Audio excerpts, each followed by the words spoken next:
Hi, this is Dr. Patel of Atlantic Medical Imaging. February is the month of Valentine's and also American Heart Month. It's a good reminder of the importance of monitoring yours and your family's heart health.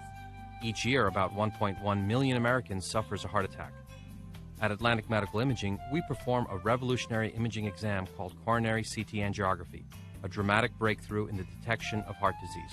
Coronary CTA is a non-invasive imaging technique used to visualize disease in the coronary arteries, the source of heart attacks and sudden death. Atlantic Medical Imaging is a world leader in coronary CTA. We have the largest case experience in coronary CTA anywhere.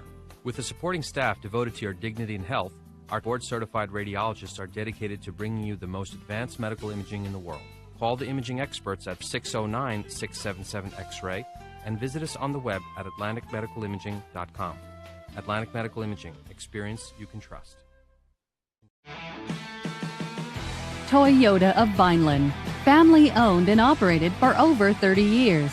We have the cars and trucks you need at the price you want.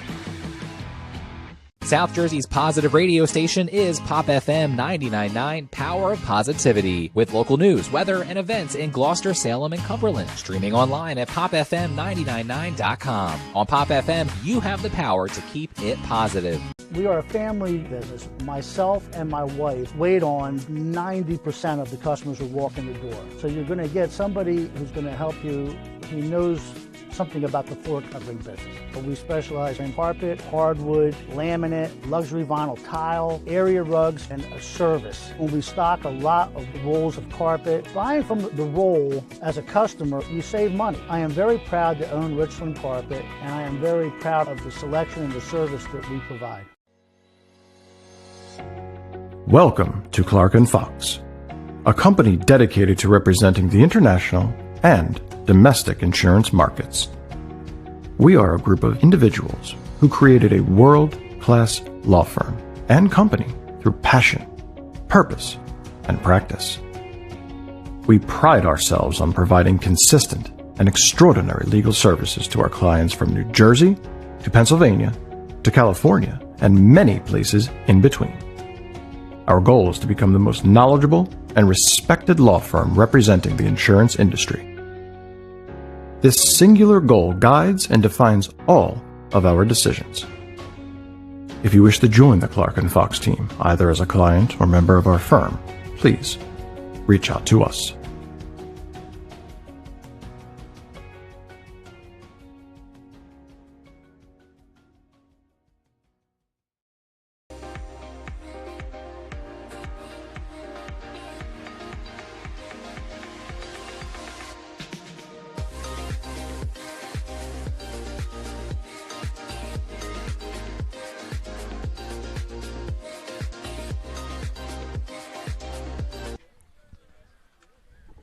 Good afternoon, ladies and gentlemen, and welcome to Lavari Field on the campus of St. Augustine Prep in Richland, New Jersey for another edition of Hermits Baseball right here on the Hermits Broadcasting YouTube channel. Today, we bring you a quarterfinals matchup in the South Jersey non-public A bracket of the NJSIAA tournament as the number 1 in the state, number 1 seed, 24-1 St. Augustine Prep Hermits take on the number 8 seed, 17-6 Notre Dame Irish in this postseason matchup.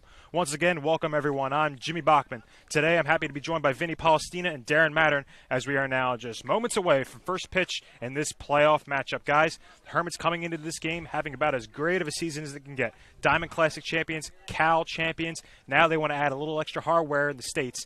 And I think they got a great chance of doing that, don't you think? Yeah, they definitely do. As you mentioned, 24-1 this year. They've had such a good year. They're such a complete team. Have great pitching, great batting. They have hitters up and down the lineup committed to college. They're just so hard to beat, and that's been shown this season against some really good teams in the Diamond Classic, where they had a couple close wins going to that. They had a great win in the championship in a very low-scoring game.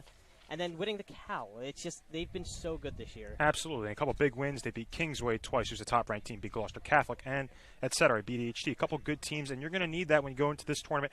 Notre Dame, the Hermits did beat last year in the quarterfinals, so a little deja vu here. They're looking for some revenge. These teams have met each other a few times. The Hermits are 3-0 in the last few matchups. What does Notre Dame want to do in this game if they want to pull off a huge upset? It's going to be really tough for them to do, especially against these Hermits. But when you look at Notre Dame, they're not a bad 8 seed. In fact, they probably got seeded a little lower than they should have. 17-6 coming into this game. They have some really good players. They're batting .413. Like, they can do some damage against this Hermits lineup. They're going to have to get a couple balls in play, get runners on the bases, try and get the Hermits a little flustered, and I think that's how they're going to be able to win this game if they want any chance. Especially if you get the pitchers, get them a little rattled in the beginning, get balls on the ground, get balls in play. It'll definitely take away the motivation from the team, especially the pitcher. It's hard to get your head back in the game when they're hitting balls off of you. I agree. You know, teams have had success against the Hermits when they put the ball in play, just because the Hermits have had some fielding issues periodically. But hopefully get some good pitching out today. On the mound for the Hermits, as you see them take the field, is number 8, Marco Lavari. He's been the head guy for the Hermits all year. 37 innings pitched, a 2.08 ERA, 20 hits allowed, 25 walks, and 40 strikeouts. He's one of those guys that has a lot of velocity. And when he's on, he's a guy that Notre Dame's going to have a bad day if he's on. That's simple as that. Yeah, as you said it, when Marco's on, he's just so hard to hit. Something to watch out for. He does walk a couple more kids than a lot of the other pitchers. He can be a little wild at times when he's not on. But when he's going, he's just so hard to get a hit off of. As you've said, 2.08 ERA. He's just been so good for the Hermits this year, especially as their top pitcher in a loaded conference. And Notre Dame, as you said, Vin, has been an excellent hitting team this year, hitting .413, averaging around 9.5 runs per game. They started this year 14-0, and then they kind of went on a skid later on, ending with their last 9 going 3-6. So they're one of those teams from the Central Jersey area. They have a lot of power, and they have a lot of guys throughout their lineup hitting in the 300s and the 400s. So they definitely, I think, if you're Notre Dame, you want to start off early. You want to put up a run, get some hits, get some guys on base here in this first inning, because once the Hermits get up the bat, if they get a lead, it's going to be tough to come back. Yeah, you got to think the only way Notre Dame stays in this game is if they get into a shootout, which the Hermits have not gotten into a lot of them this year because their pitching has been so good, but that's going to be the only way for Notre Dame to beat them. The Hermits do, the Hermits put up a lot of runs, but not a lot of teams have been able to also put up a lot of runs. That's the thing with the Hermits. They can play the ugly game. They can play the shootout. They can play anyway. The starting lineup for Notre Dame today, their batting lineup, leading off today is going to be Dylan Palmer, followed by Jackson Wargo and Brendan Bucher. In the cleanup is Ryan Magnogna, followed by Jack Hughes, Logan Eilbacher, and the final 3, Lance Eilbacher, Alex Marino, and TJ Maglioso. So Palmer, the shortstop, will be leading it off today for the Irish, number 1. So far this year, hitting .568 with 15 RBIs. Head coach of Notre Dame is Joe Droulis. Lavari kicks and deals, and the first pitch of the day is in and a little low and outside for ball 1. In the field today for the Hermits, pitching is Marco Lavari. Behind the plate is Austin Sofran, as always, as that one is lined over to shortstop, and it's going to get through for a single. So Notre Dame early in this one gets on base with Palmer. Nice hitting there, hitting early in the count. That's not really a thing you want to do with the Hermits. You want to get off to a quick start. Make sure you shut them down in the first inning, or first at-bat for them, and then put up some runs when it comes to their turn. Yeah, it's just Notre Dame, that's what they're going to have to do today. Get the ball in play. As you saw, that one was lined close to the shortstop. Weingartner could have been able to make a play, wasn't able to. Able to start off with a leadoff single. So now out for Notre Dame is Jackson Wargo. He's been one of the stars for this team for a while. The senior hitting .437 with 27 RBIs and 2 home runs on the year. Palmer with a solid lead over at first, leading off, so I'm assuming he's got some speed over there. Sofran's done a good job throwing guys out behind the plate. But as I was saying earlier, in the field today for the Hermits, we Cole Fry at first, Ryan Taylor at second, Ryan Weingartner at short. It's going to be Jake Myers over at third base, and in the outfield, it's the usual three, Kyle Neary in left, Mason Dorsey in center field, and Josiah Ragsdale in right. It'll be a 1-1 count now to Wargo. Lavari in the stretch, throws back over. Palmer gets in easily.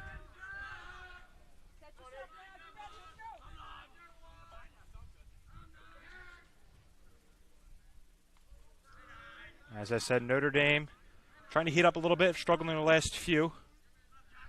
1-1 count now, and the pitch fouled off. It'll be 1-2 to Wargo.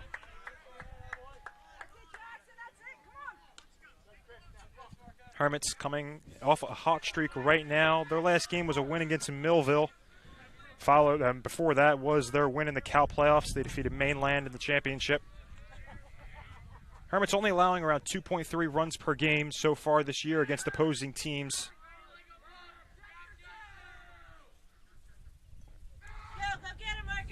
And if we were talking about earlier, the way to beat the Hermits, their only loss was against Vineland, and that was a low-scoring game. 2-1, I believe, was the final score. Palmer, that one foul tip. Looked like Palmer was considering going over for first, but he'll have to head back. So it'll be still a 1-2 count to Wargo. Yeah, and you see Notre Dame's goal right now is get Palmer over to second. You saw them show bunt early in this count, bring the infielders in. Hasn't shown it yet, keeping the infielders back, making him think for a little bit. They're definitely trying to get him over to second, though. 1-2 still. Vari gets a sign, kicks and deals, runner goes. It'll be in the dirt, ball two, and Palmer will get in over to second easily, so stolen base for him. And Notre Dame's now got a runner in scoring position early in this one with no outs. Let's go, best pitch here,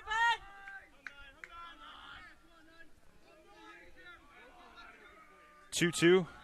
Infielders move back a bit. Vari looks back, kicks and deals. Just outside, to be a full count now. Nice at bat here from Wargo. Way to battle.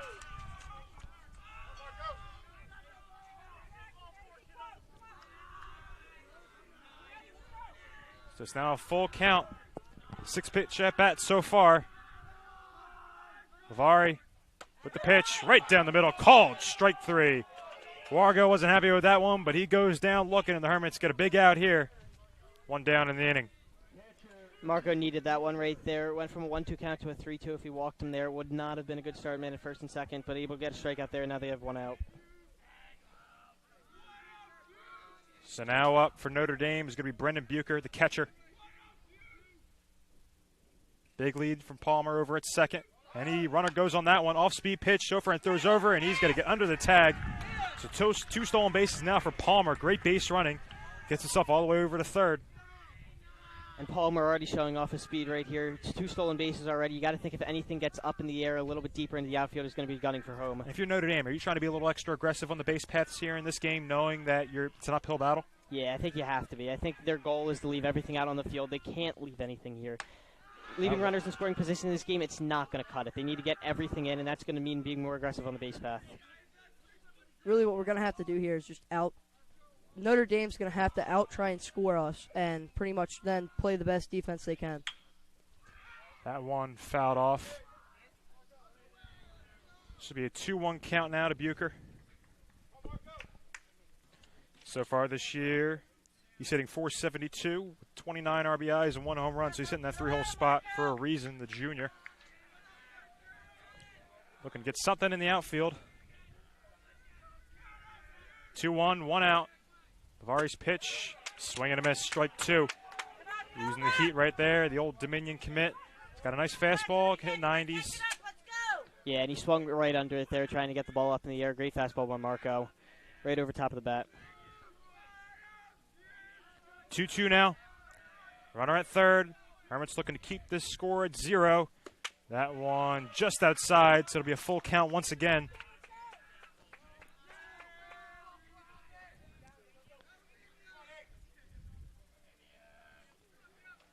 This will be Lavari's 15th pitch of the inning. Full count, 1 out. That one's fouled off. Out of play.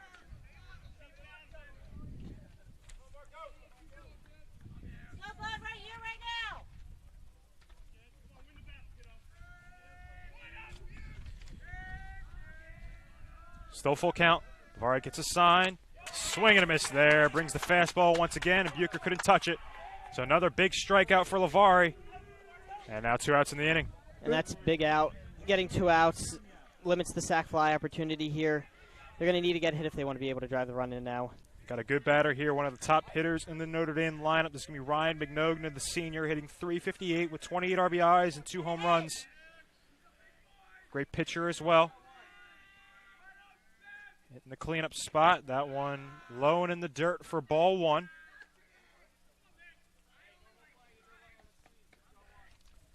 Hermits are the 1 seed in the South Jersey bracket in the non-public A playoffs. Notre Dame is the 8th. The winner of this will play the winner of Pingree and St. John Vianney.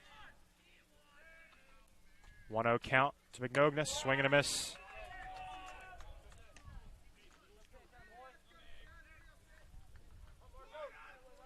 You can see the Notre Dame hitters struggling to keep up with Marco's fastball. They've been a little late on a couple of them already. They need us to throw heavy fastballs. He'll throw curveballs, changeups now and then, but you will see a majority fastball. 1-1 count. That one inside is going to get by, and Palmer is going to score. It's going to go out of play. And there you go. Wild pitch is going. Head Coach Bylon arguing that it hit the batter. Yeah, Coach Bylon for the Hermits arguing that that ball hit McNogna, and obviously if that happened, then the runner would have had to go back to third. So the umpire is now going to talk it over. Hermits seeing if they can prevent a run here. But as it stands right now, Notre Dame's got a lead 1-0. We'll see what happens. And, yeah, there's not going to be enough information to overturn it. So the runner will score. Notre Dame gets on the board early. Yeah, the hit by pitch wasn't called early. Just they weren't really able to look at any replay to overturn it. Just didn't have enough information there. That's what you got to see. Just one hit from Notre Dame so far in this inning. They're already able to score a run. That's what they're going to need to do today. Take advantage of their opportunities. That's what good base running does. He's 2 stolen bases for Palmer, and he's able to take advantage of it. So it'll be a 2-1 count now to McNogna. Base is empty. 2 outs in the inning. Hermits trying to get out of this one without any more damage done.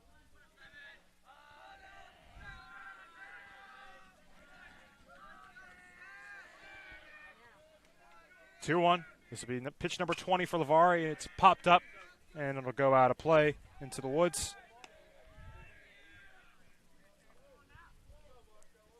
So 2-2 count now with 2 outs.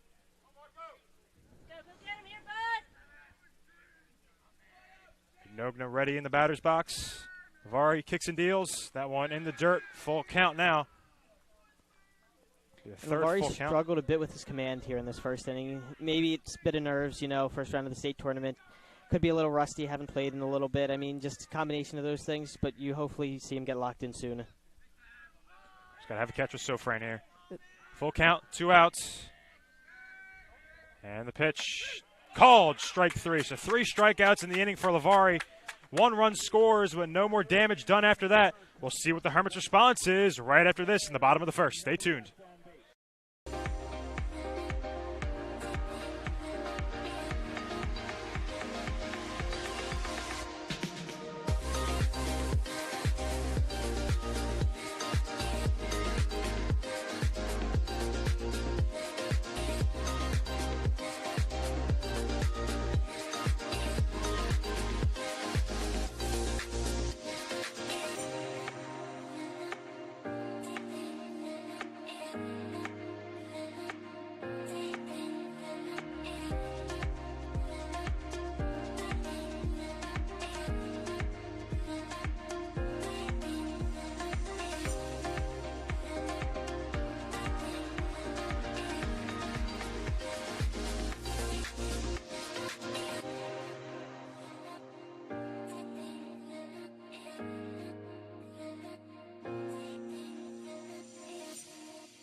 We're back here live in Richland. If you're just joining us, I'm Jimmy Bachman alongside Vinny Palestina and Darren Mattern. We're bringing you the quarterfinals matchup in the NJSIAA tournament, non-public Group A, South Jersey. Hermits now going to get their first at-bat of the game. On the mound for Notre Dame today is Caleb Kempler, number 11. Kempler so far this year, 15 innings pitched, 2.33 ERA, 9 hits, 8 walks, and 21 strikeouts. The lineup he'll be facing today for the Prep. The usual three leading off. It'll be Ryan Taylor, Josiah Ragsdale, Ryan Weingartner. In the cleanup is Kyle Neary, followed by designated hitter Jordan Serrano and Mason Dorsey. And the final three will be Cole Fry, Jake Myers, and Austin Sofran in the 9-hole. This has been the group the Hermits have been using since the Diamond Classic, and they've done well with it so far. Basically, everybody through the lineup can hit. So far this year, the Hermits' team batting average is .359, and they average around 9 runs per game. Yeah, both these offenses for both the Hermits and Notre Dame are pretty similar, averaging about 9 runs a game.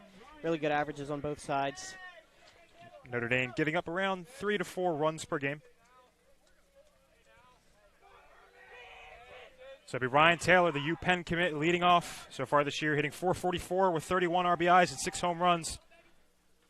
And the first pitch to him is high from Kempler for ball 1. Taylor's one of those guys that just always finds a way to get on base. And that's why he's leading off for the Hermits today. They want to see if he can get on base early and quick. That one, fastball called around the knees for strike 1. Really, against Ryan, it's going to be where your placement is, because if you give him anything close, he's going to put it in play. So really look to see if they can keep it getting framed very well and make sure it's in play and good pitch, but not where he can hit it. 2-1 now to Taylor. That one fouled off. It'll be 2-2. This is a Hermits team that gets on base, and they got a lot of power. Taylor with 6 home runs, pretty impressive, but he's not the leader in home runs in the year. We'll see him a little later. But this team, he leads the team in RBIs. 2-2 now to him. Fouled off once again. Kepler's got some velocity there on the mound. Goes with the fastball once again.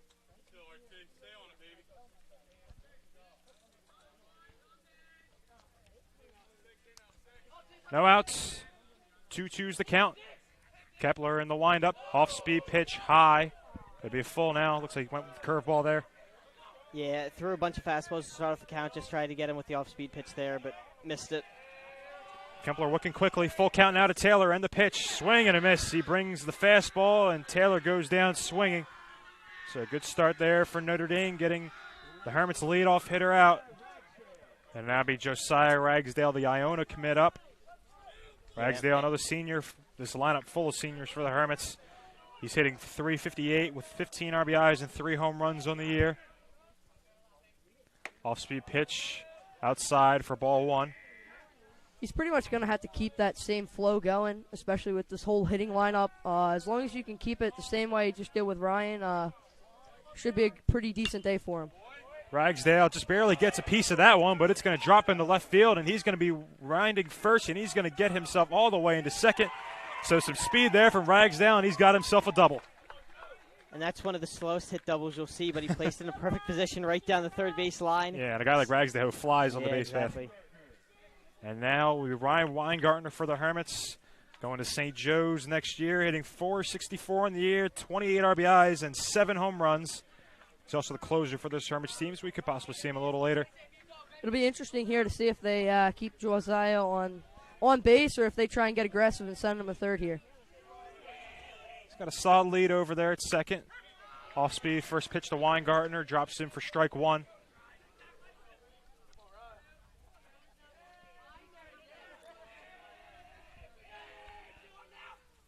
Next one to Weingartner, grounded softly over to third, and it's going to get through. It was hit lightly, so it's not going to be enough for Ragsdale to score. He'll stay over at third. But Weingartner gets himself, see if they count that as a single or an error. Yeah, that just took a really unlucky bounce. Hit the edge of the grass, right between the grass and the dirt, and just skidded right under the third baseman's glove. Yeah, they'll count it as a hit, so single for Weingartner. It's hit a little too lightly, so Ragsdale still stuck over at third. Now for Kyle Neary, who's going to come up. He's had some heroics in the past in the playoffs. Hitting .383 on the year with 27 RBIs and 3 home runs, going to Bryant next year. Good chance Weingartner, who's a big lead over first, is going to steal, and there he goes. Catcher fakes the throw. He'll get over to second. So now 2 runners in scoring position with 1 out for Neary.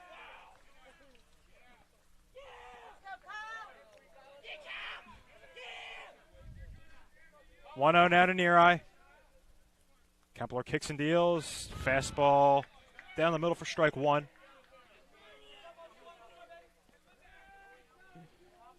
Pitcher working quickly on the mound. 1-1 count for Neri. Kempler kicks and deals, and the pitch off speed. Neri rips that one into left field. Left fielder's under it. Makes the catch. Ragsdale's going to tag up, and he is going to score. Weingartner will advance to third, so it's a sac fly for Neri, and the Hermits tie the game up 1-1. Yeah, good RBI right there. Just focused on getting the ball in the air because there was only one out. Great job by Neri right there. Exactly, and now it'll be the sophomore Jordan Serrano up. Weingartner will be over at third, so he's a chance to take the lead for the Hermits with anything into the outfield. And Jordan Serrano is another one on this team that can fly, extremely athletic. A young guy. He's been injured for most of the year, but he's come back for the last few weeks, hitting 400, 6 for 15 on the year, along with 7 RBIs. He's one of 2 sophomores in this lineup. Everyone else is a senior. That one high. It's going to get by into the backstop, but catcher gets to it quickly, so Weingartner will stay over at third. It'll be a 1-1 count to Serrano. That's smart base running and communication there to make sure Ryan held, made sure he didn't go home. Yeah, it's a decent-sized backstop here, but catcher got to it quickly. It was, I think, definitely a good call with 2 outs. And he got a good hitter up. That one, outside corner, call for strike 2. So it'll be a 1-2 count with 2 outs here in the bottom of the first. Hermits already able to tie the game up with 2 hits. Looking for more here, and the pitch to Serrano. Off speed, he shoots that one into center field. The center fielder's under it, and he makes the catch. So that'll end the inning here for the Hermits, but they're able to tie the game up with 1 run, 2 hits. We'll see what Notre Dame has to do to respond in the second inning. We'll be right back. Toyota of Vineland, family owned and operated for over 30 years. We have the cars and trucks you need at the price you want. Toyota of Vineland, family owned and operated for over 30 years. We have the cars and trucks you need at the price you want. Toyota of Vineland, family owned and operated for over 30 years. We have the cars and trucks you need at the price you want. Toyota of Vineland, family owned and operated for over 30 years. We have the cars and trucks you need at the price you want. Toyota of Vineland, family owned and operated for over 30 years. We have the cars and trucks you need at the price you want. Toyota of Vineland, family owned and operated for over 30 years. We have the cars and trucks you need at the price you want. Toyota of Vineland, family owned and operated for over 30 years. We have the cars and trucks you need at the price you want. Toyota of Vineland, family owned and operated for. Welcome back here to Richland. We are here presenting you the quarterfinals matchup in the non-public A South Jersey playoffs, live here exclusively on the Hermits Broadcasting YouTube channel. Marco Lavari back on the mound for his second inning of work. And his first pitch is in for strike 1. To number 21, Jack Hughes, the first baseman, hitting in the 5-hole for Notre Dame. It'll be Hughes and then the 2 Eilbachers, Logan and Lance. First 3 up here in this inning. 0-1 count now to Hughes. Lavari with the pitch. That one grounded lightly down the third base line. It'll go foul.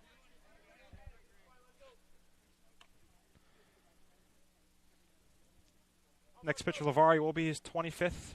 Just to give you a heads up of the high school rules, you can go 110 pitches until that batter, and then you can't go another batter afterwards. 0-2 count now to Hughes. Lavari with the pitch. Just a little high, so Hughes staying alive here. 1-2 count.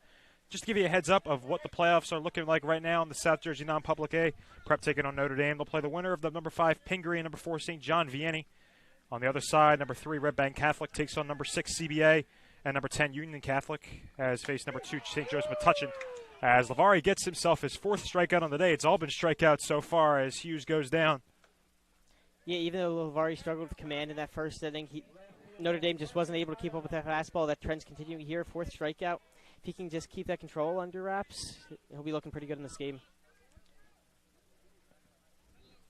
So now be Logan Eilbacher, the left fielder, up for Notre Dame. So far this year, hitting .403 with 18 RBIs and 1 home run, as he fouls that one off deep into the woods. Good cut right there. See there, he's really swinging the bat really hard there, looking to get the ball in play, looking to get on base. Really just looking to get a rip on the ball.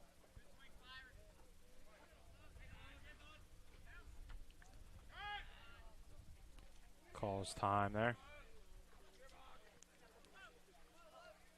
I've definitely liked Notre Dame's approach so far from the batters. I mean, a lot of strikeouts so far. You got to put the ball on play. That's essential.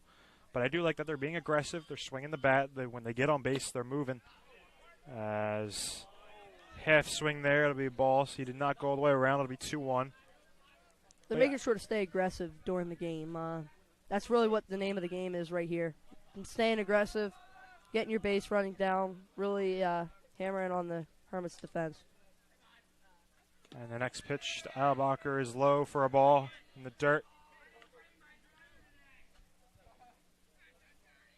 Rained a little earlier here in Richland, but it's cleared up.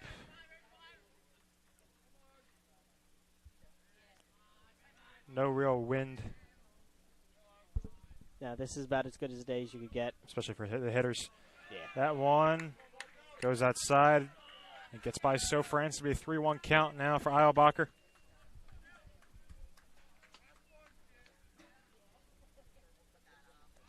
One out so far in this inning. Hermits looking to keep this game tied. Interesting to see what they want to do with the pitchers this game. I guess it depends on how far Lavari is able to go. As that one will be ball 4.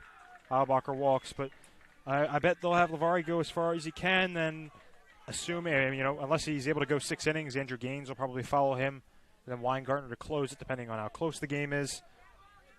That's usually the approach the Hermits take. At least the nice thing with the Hermits is they have a pretty deep pitching lineup. So yeah, because they do have other guys. I mean, you could see Holden DeJong or Matt Kauser possibly. I think they'll save C.J. Fury for maybe Tuesday. As that one's grounded lightly over to Weingartner at short, and he bobbles it. So it'll get by. Eilbacher will stay over at second. As the other Eilbacher, Lance Eilbacher, gets himself on base. And there you go. That's the one little thing that's bothered the Hermits all year. Is errors. Yeah. And there's their first of the day. And both times, other than the walk that Notre Dame's gotten on base, they've both been ground balls to Weingartner. One of them was just out of the reach of his glove. That one was an error right there. Just, this Hermits team does struggle a little bit with the fielding. And it's one of those things they've been able to get away with all year just because their hitting is so good. They're blowing most teams out. But when you get into the playoffs, those mistakes can be costly when you're not going to be able to get as easy of a lead on other teams.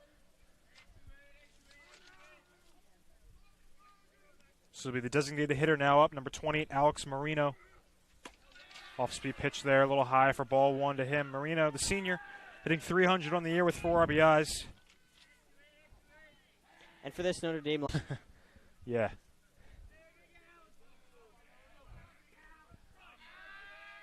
One out count to Marino. Runners on first and second. 1 out, top of the second. That one... fly ball into the outfield, near eyes under it, makes the catch. So 2 outs now in the inning.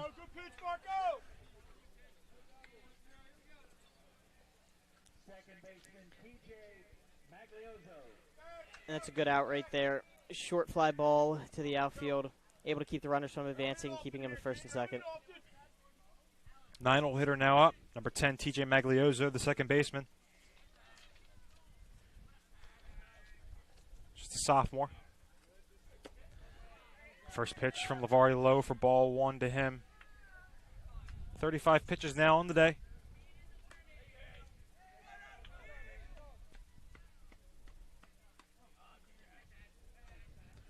Hermits coming into this one. Had a really good year, won the Diamond Classic, won the Cal Championship, looking to get a little more hardware here. It's been a good spring for Hermits Athletics. Rugby won their state championship last week. Lacrosse won theirs a few days ago. Now all eyes are on the baseball team. Yeah, and lacrosse still has their tournament between all these state championship winners. We'll be rooting for them on in that one. Hopefully they're able to bring home another trophy. 2-0 count out of Magliozzo. 2 outs, runners on first and second. Lavari gets a sign, kicks and deals. That one fouled off out of play. Onto the rugby field.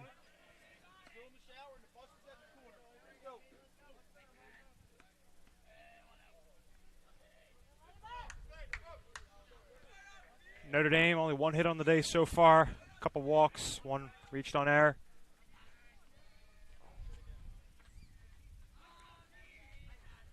Next pitch from Lavari. He throws back, and it's going to be miscommunication. I think he thought Taylor was going to be over there. Luckily, Dorsey gets to it quickly, so no damage is done.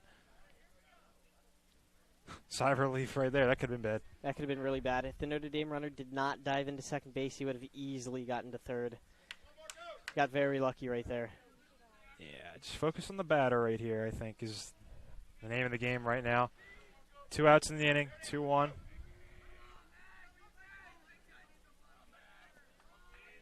Because you'll see Weingartner and Near rotate over there at second base. Lavari, that one.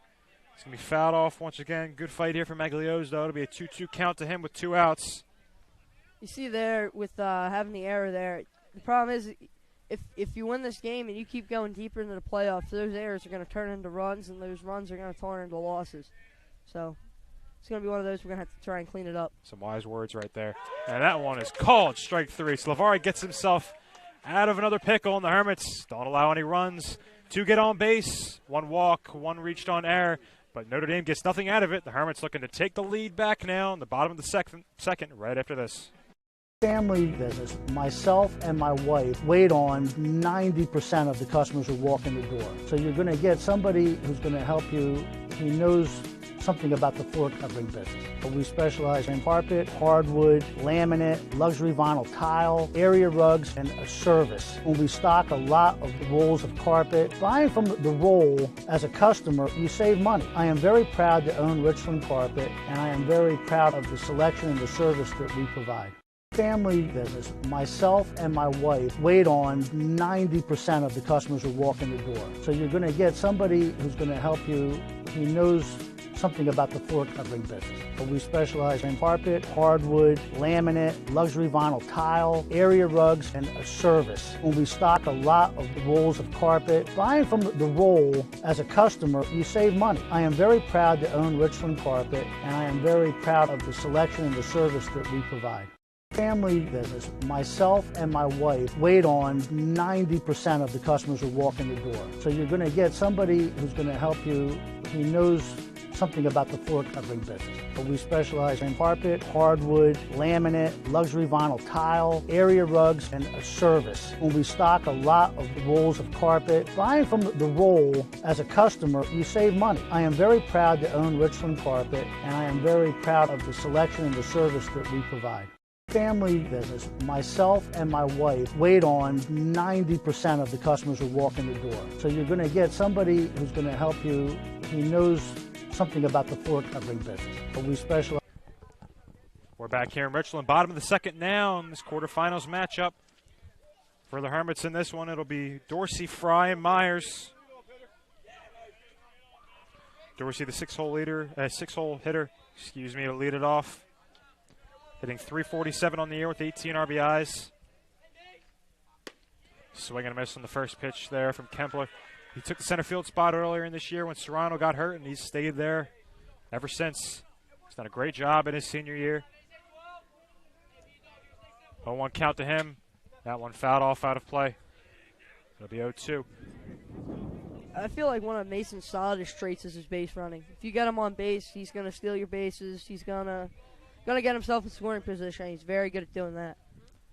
0-2 now to him. Half swing, fouls it off. Good fight. That's pitch number 20 now for Kempler on the game. Lavari finished that last inning at number 39.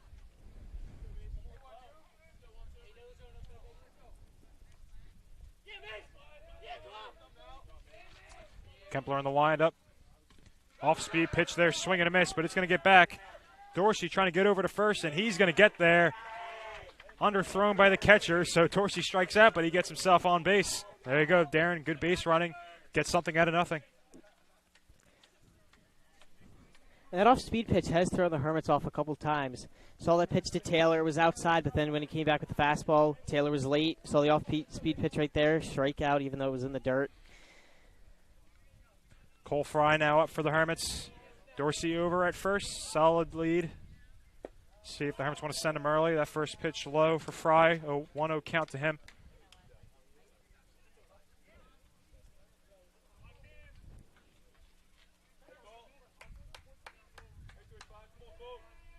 Kempler in the stretch. Looks back. Kicks and deals. Dorsey goes. And the throw will be high. So Dorsey gets himself a stolen base.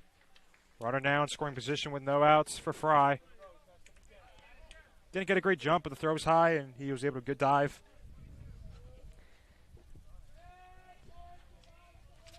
So Fry now with a great chance to get himself an RBI. Has 15 so far with a 377 batting average. It's ball 3 to him now, 3-0 count.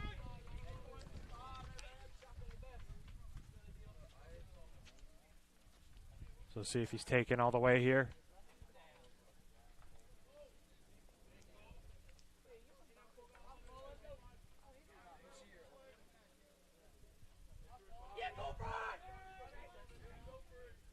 And Fry taking all the way that one, and he'll get himself a walk on 4 pitches. So there'll be runners now on first and second for Jake Myers, the sophomore. Another one of those guys a little more new to the lineup than some of the other ones. He's had a good stretch so far. Played well in the Diamond Classic. Earned himself a starting spot afterwards. Yeah, as you mentioned, another young guy. He didn't play much earlier in the year as he was dealing with a thumb injury. Once he was able to come back, he earned himself a spot in the starting lineup, and now here he is today. Myers shows bunt, and he gets it down. Somehow slips as well. Runners will get over, and that one's going to get by. Bad throw.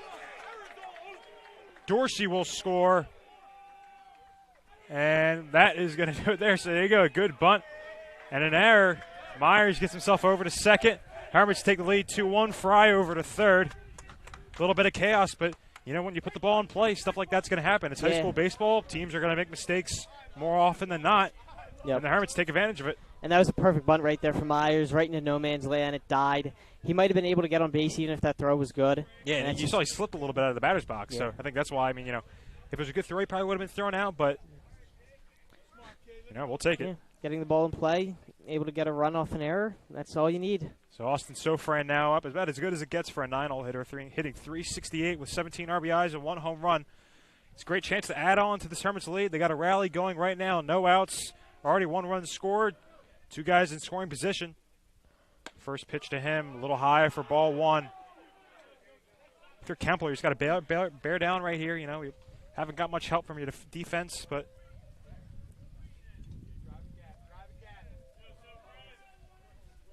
1-0 count. Sofran takes strike 1. Yeah, and this is definitely a place Hermits need to capitalize. 2 men in runner's position. So no outs in the inning. Kempler kicks and deals. Off-speed pitch drops in for strike 2. The next pitch for him will be pitch number 30 on the game. 1-2 now for Sofran.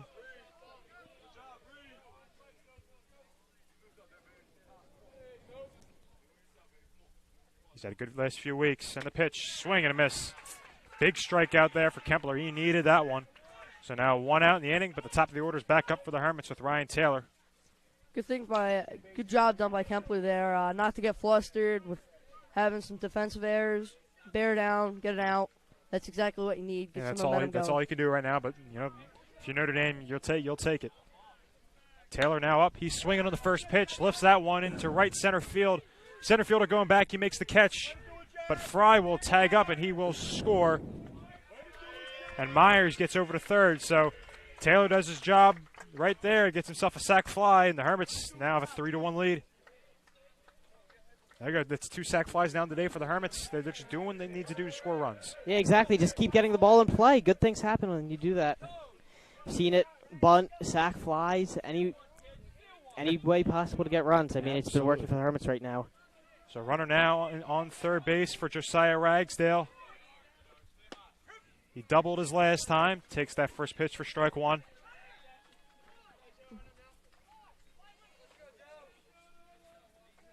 On one count. Swing and a miss there, low into the dirt. So an 0-2 count now for Ragsdale. 2 outs in the inning. Runner on third.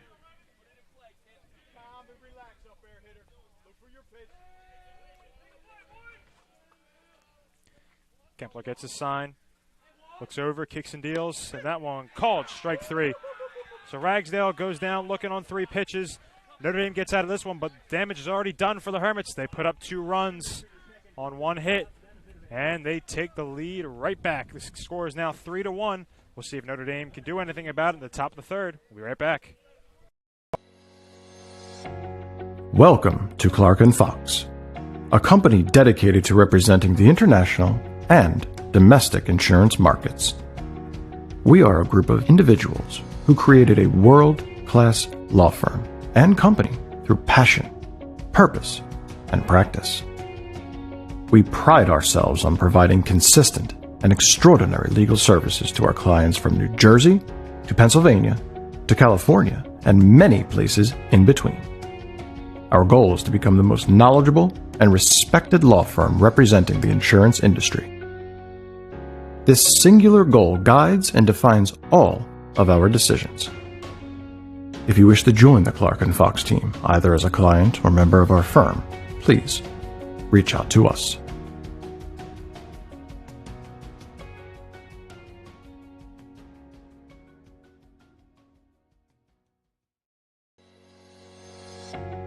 Welcome to Clark & Fox, a company dedicated to representing the international and domestic insurance markets.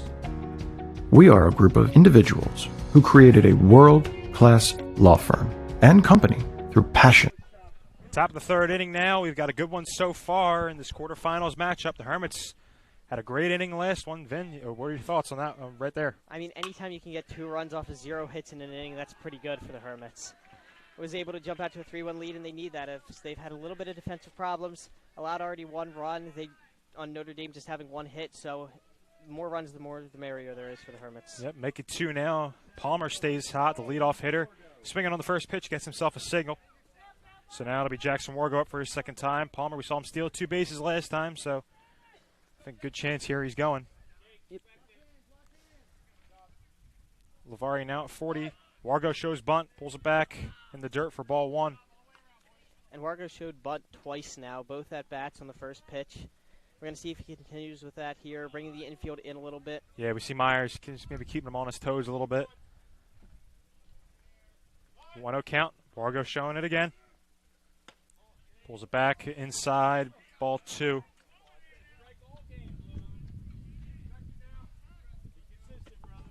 Just throw strikes here. You know he's showing the bunt. But, you see Myers charging early, so he shouldn't unless he lays down a fantastic bunt. Myers should be able to get it. That one outside for ball 3.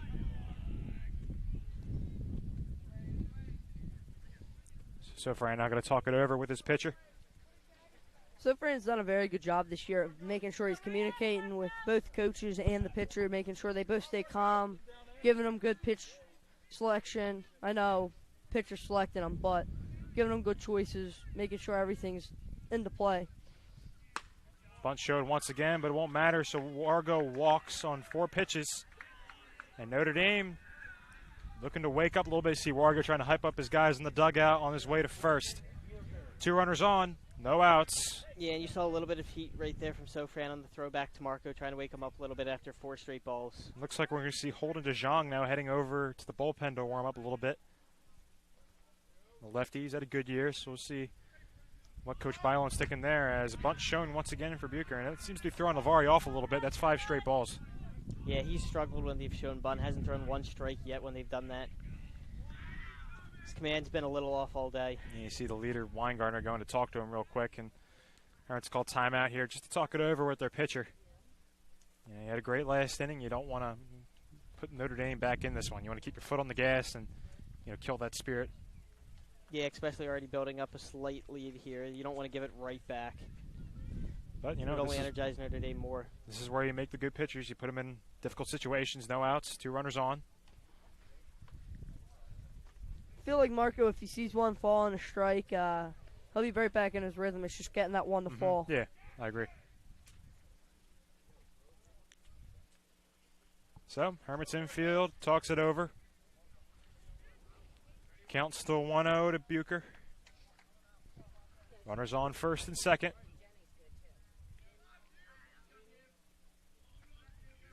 Avari gets a sign. Looks back, kicks and deals. Shows bunt again, and it's ball 6 in the row. 2-0 count now.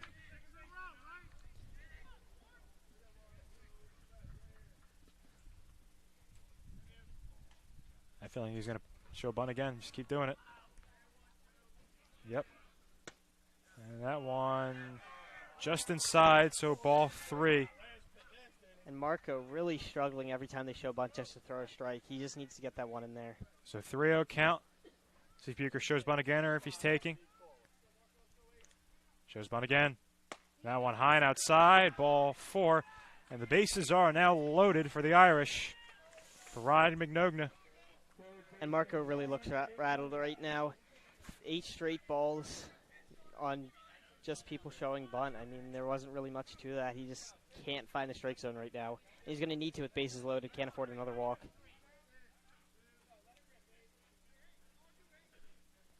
And looks like we're going to get a courtesy runner for Becker. Becker the catcher. So you can do that for your catchers and your pitchers. It'll be number 22, Justin Prekop, a sophomore. He'll be running for his catcher. Bases loaded for Notre Dame. They have a great chance to get right back in this one with one swing of the bat.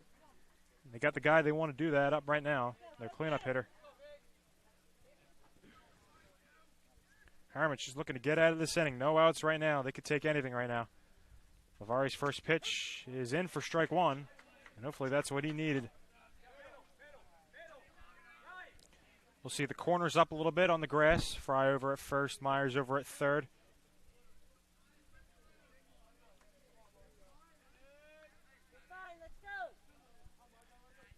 Fine, 0-1. That one foul tip.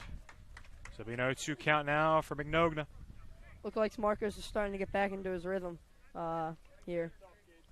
Yeah, once Notre Dame stopped showing bunt, he was able to find the strike zone.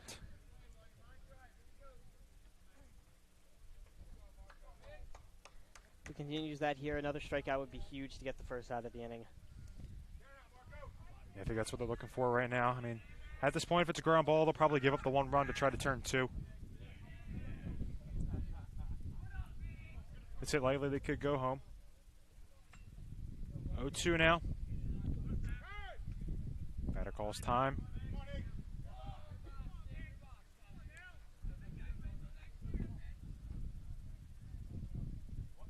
Vari's had a great year so far, looking to keep it up here in the postseason. 0-2 count. Low and in the dirt for ball 1. Got to be a brick wall now if you're Sofran. Yeah, we saw them score a run off a wild pitch earlier in the game. Don't want to let that happen again. Pretty much all year this year, Sofran has been pretty solid behind the plate with making sure nothing gets really behind him. Or if it does, he's getting there quickly to make sure it stops any play from happening. 1-0 count. That one just outside, so good battle here for McNogna. Looking to fight back here in this one. 2-2 count. No outs. He's got the bases loaded for him. Lavari's pitch count now over 50 at 52. Off-speed pitch drops in. Called strike 3. Great curveball right there. Great pitch right there by Marco. Wasn't expecting the curveball. Dropped right in for a strike. Able to get a strikeout first out of the inning. And the Hermits desperately needed that one. Now 1 out. Jack Hughes up for the Irish, first baseman.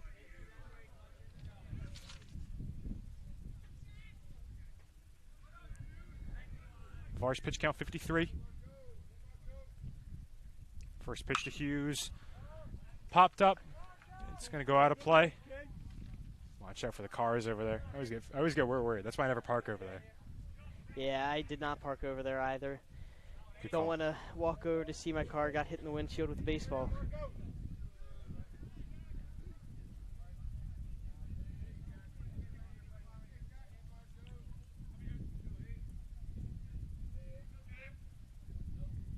0-1 to Hughes. That one just a little low for ball one.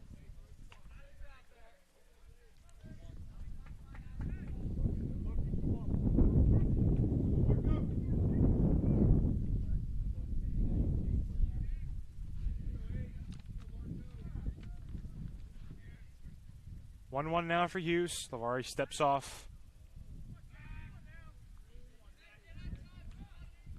We'll see, how the Hermits want to do, how the Hermits want to run with this inning. Keep Lavari in depending on what Hughes does with this at bat. As that one's high for ball two. They got, looks like DeJong's still warming up over there in the bullpen.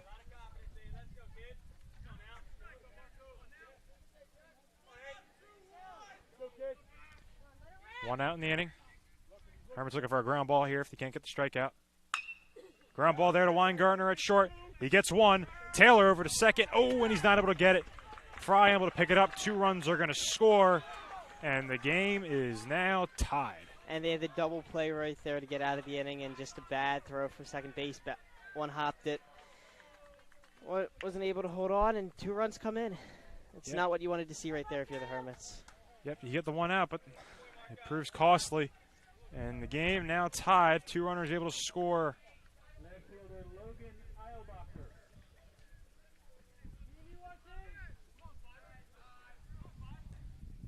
So Lavari now just trying to get out of this one without any more damage done. Logan Eilbacher up at the plate. Both teams with 3 runs, 2 hits, and 1 error on the game so far. First pitch to Eilbacher, strike. Been a fairly even game so far. Yeah. Notre Dame looking to pull off the upset. And Hughes just barely gets back over first.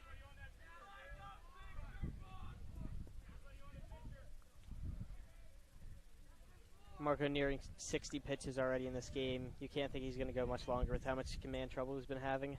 Yeah, definitely something to keep an eye on. 0-1 swing and a miss there from Eilbacher. Sofran throws back, but Hughes gets back safely. Just, almost caught him sleeping there on the last pickoff move. So yeah, interesting Sofran call had there. Hughes there. Just not a great throw. A little bit outside the first baseline. Yeah, and right here, 0-2 count. I wouldn't overthink anything. 2 outs, just get this hitter right now. 0-2. Lavari looking to get out of this ground ball over to the left side. It's going to get through. So Eilbacher's got himself a single. Runners now on first and second. And the Irish are staying alive here. An excellent top of the third so far for them. There's been a lot that's been getting through that left side over there. Yeah, so just found a good hole. Might be one of those things they might try and change it up or keep it the same depending on how things go from here on out. Yeah. Marco threw a fastball down the middle there at 0-2. You got to wonder if he was just hoping to get out of the inning as quick as possible. So Lance Eilbacher now up, number 17, hitting .426 with a homer and 18 RBIs. Runners on first and second. Off-speed pitch, swing and a miss for strike one. Just got to bear down here.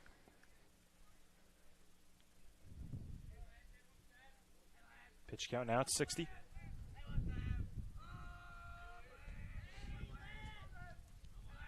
Lavari deals, and that one in the dirt for ball one.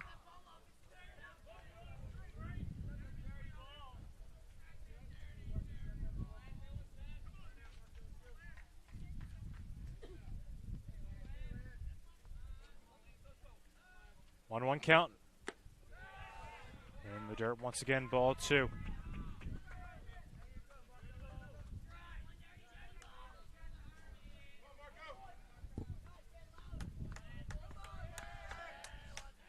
Two hits on the inning so far for Notre Dame. 2 runs scored. Able to tie this game back up. 2-1 count now to Eilbacher. That one in for strike 2.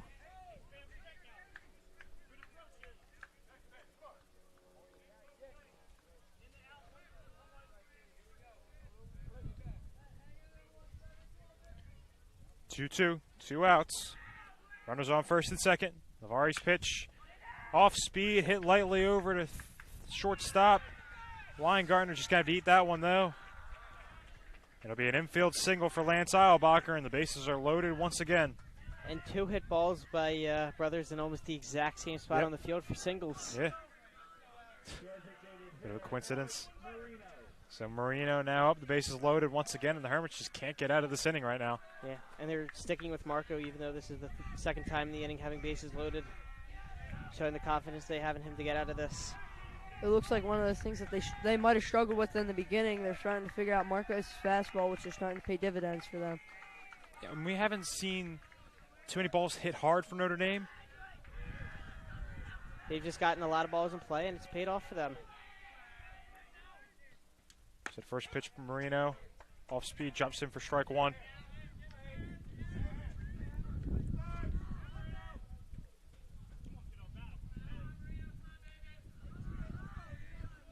Oh, 1. Marino looking to get his team the lead. Lavari's next pitch, swing and a miss, strike 2. And just go fastball right here. Did you throw it over the strike zone? Yeah, I just think you just try to locate it wherever. I mean, high and inside would be nice. We're, throwing a couple off-speed pitches here in the set-bat. I think you bring the heat right here. We'll see. 0-2, 2 outs. Lavari's pitch, swing and a miss. So he went with the off-speed, but Lavari gets himself out of this one. But Notre Dame had a great inning, put up 2 runs. The game is tied once again. We'll be right back to see what the Hermits can do about it at the bottom of the 3rd. Toyota of Vineland, family owned and operated for over 30 years. We have the cars and trucks you need at the price you want. Toyota of Vineland, family owned and operated for over 30 years. We have the cars and trucks you need at the price you want. Toyota of Vineland, family owned and operated for over 30 years. We have the cars and trucks you need at the price you want. Toyota of Vineland, family owned and operated for over 30 years. We have the cars and trucks you need at the price you want. Toyota of Vineland, family owned and operated for over 30 years. We have the cars and trucks you need at the price you want. Toyota of Vineland, family owned and operated for over 30 years. We have the cars and trucks you need at the price you want. Toyota of Vineland, family owned and operated for over 30 years. We have the cars and trucks you need at the price you want. Toyota of Vineland, family owned and operated for over 30 years. We have the cars and trucks you need at the price you want. Toyota of Vineland, family owned and operated for over 30 years. We have the cars and trucks you need. Well, as you were just saying, Vin, Notre Dame so far in this game playing with house money, and it's worked out so far. Yeah, I mean, anybody who's watched this game so far over the first 3 innings, clearly Hermits have looked a lot better, but it's still a 3-3 game. Throughout the entire season, the Hermits have been the better team, and yet it's still tied. You got to think Notre Dame's happy to be in this game where it is right now. And if it stays like this for a while, they could be looser than the Hermits later in the game. Ryan Weingart going to lead it off here for the Hermits, followed by Neri and Serrano. Looking to get the lead back. Notre Dame just tied it up. And that one deep in the left center field. Center fielder going back. And was that caught? Oh, what a catch. That was a great An catch. amazing grab there from the center fielder, Jackson Wargo. Absolutely robs Ryan Weingartner of at least a double, probably a triple, but I thought that was a home run for a second. But it sounded like it off the bat, but the center fielder kept tracking it, did a great job, turned his back to the ball, ran it right down over the shoulder as he was falling. What a great catch in center field, saving a double or a triple. An absolute robbery there. 1 out in the inning, and Notre Dame just playing with some energy right now. Kyle Neri out for the Hermits, and he takes that one for a ball. You almost got to wonder if they're coming in, Notre Dame's coming in playing pretty loose, knowing they don't really have tons to lose here. If they do lose the Hermits, they're number one going out. They're going out to the number 1 seed, but Dribble there, hit on the end of the bat from near eye, and it's going to drop fair. And he's got to give himself a double there. And once again, just like we saw Ragsdale in the first, another ugly hit, but got a double out of it. Yeah, 2 very ugly doubles, but they've both been right down the line, soft, bounced right out of play into the foul territory. I mean, they're not hits you would expect doubles off of, but they've worked so far for the Hermits. So Serrano now up with a runner in scoring position. But I've seen so far a couple sack flies, that huge hit there from Weingarten that was just caught. You know, the Hermits are hitting a lot of balls hard. Definitely compared to Notre Dame, who's kind of, had to play more ground balls. So you got to think it's just a matter of time before these are dropping or these, some of them are going out. First pitch, Serrano, he grounds that one over to shortstop. He's got it. Palmer throws it over to first, so an easy one there as Serrano grounds out. Near eye stays at second. Not terrible contact, just hit it right near second base, right to the shortstop. Nothing you can do there. It doesn't get to advance the runner. Easy ground out. So Dorsey now up. Reached first base on a strikeout, his last at bat.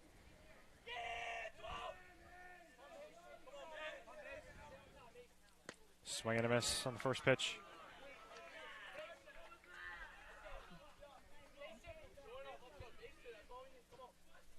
Hermits looking aggressive so far in this inning, swinging on the early pitches. You've seen Kepler throw a good amount of strikes. His pitch count now at 40. Another swing and a miss from Dorsey. Good pitch there. Yeah, even with the amount of base runners the Hermits have, he hasn't thrown a whole lot of pitches for all of it. That's because a lot of them have been strikes. Hasn't gotten into too many high counts. And that's what you want from your starting pitcher, be able to keep him longer in the game. And that one called strike 3, so Serrano goes down looking. The Hermits, some big hits, but they get nothing out of it. And Notre Dame's got to get themselves right back up. They got a battle here in Richland. Stay tuned. Family business. Myself and my wife wait on 90% of the customers who walk in the door. So you're going to get somebody who's going to help you. He knows something about the floor covering business. But we specialize in carpet, hardwood, laminate, luxury vinyl tile, area rugs, and a service. When we stock a lot of rolls of carpet, buying from the roll as a customer, you save money. I am very proud to own Richland Carpet, and I am very proud of the selection and the service that we provide. Family business. Myself and my wife wait on 90% of the customers who walk in the door. So you're going to get somebody who's going to help you. He knows something about the floor covering business. But we specialize in carpet, hardwood, laminate, luxury vinyl tile, area rugs, and a service. When we stock a lot of rolls of carpet, buying from the roll as a customer, you save money. I am very proud to own Richland Carpet, and I am very proud of the selection and the service that we provide. Family business. Myself and my wife wait on 90% of the customers who walk in the door. So you're going to get somebody who's going to help you. He knows something about the floor covering business. But we specialize in carpet, hardwood, laminate, luxury vinyl tile, area rugs, and a service. When we stock a lot of rolls of carpet, buying from the roll as a customer, you save money. I am very proud to own Richland Carpet, and I am very proud of the selection and the service that we provide.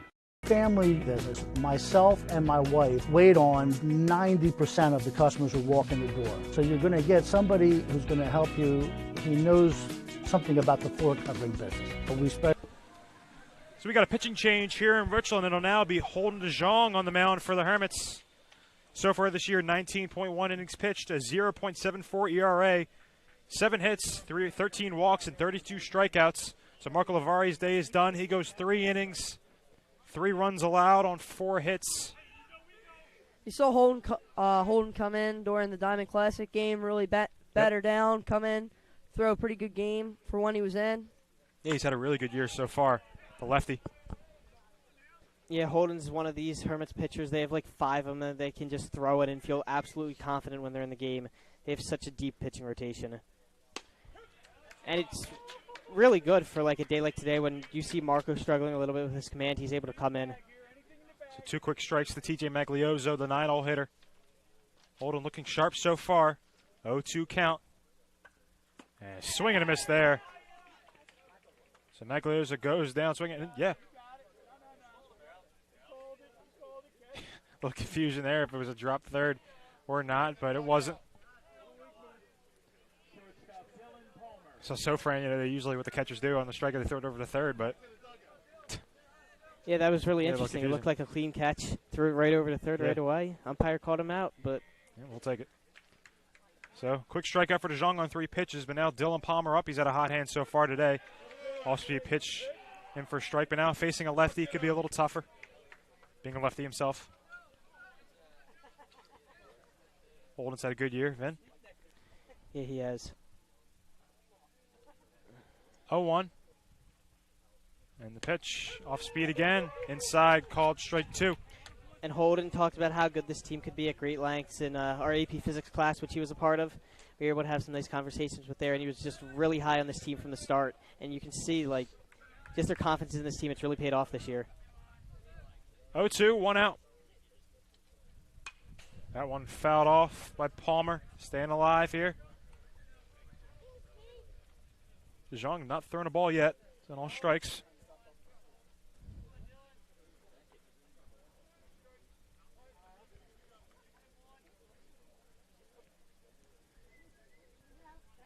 In the windup. Gets his call, kicks and deals, and the pitch. Off speed. Drop. Oop, called strike out once again. Palmer goes down swinging. 2 quick strikeouts for DeJong in this inning. Yeah, really good start for DeJong right here. 2 very quick strikeouts. And it's good to see after there was a couple really long at-bats before he came in. So now Jackson Wargo. He made that highlight reel catch in center field in the last half inning. First pitch to him in the dirt for ball 1.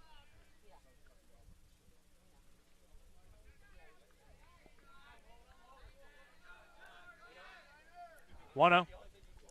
8 pitches so far in the inning for DeJong. That one high for ball 2.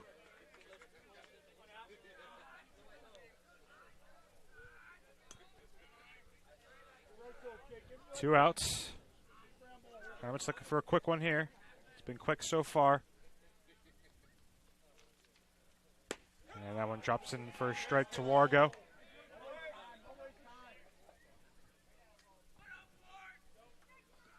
Holden, one of 2 lefties that you typically see often in this Hermits pitching core. The other one being CJ Fury. 2-1 count. Curveball drops in around the knees to Wargo. He wasn't too happy about it, but was called strike 2. Yeah, and we've seen that a lot today. A couple pitches that look like they've been just below the knees have been called strikes, and that's been a common theme all day. You got to know that if you're the batter now. 2-2 to Wargo. Curveball once again outside, so it'll be a full count. Might be one of those things, too, where you're getting a big change in the amount of, like, pitching. Marcos is definitely has main focus on the fastball, whereas Holden has been this inning mainly focusing on his off-speed pitches. He brings the fastball there, though, and it's called strike 3. So 3 strikeouts for Holden as he shows it with the hand gesture as he walks off the field. But that's exactly what the Hermits needed. 1-2-3 inning.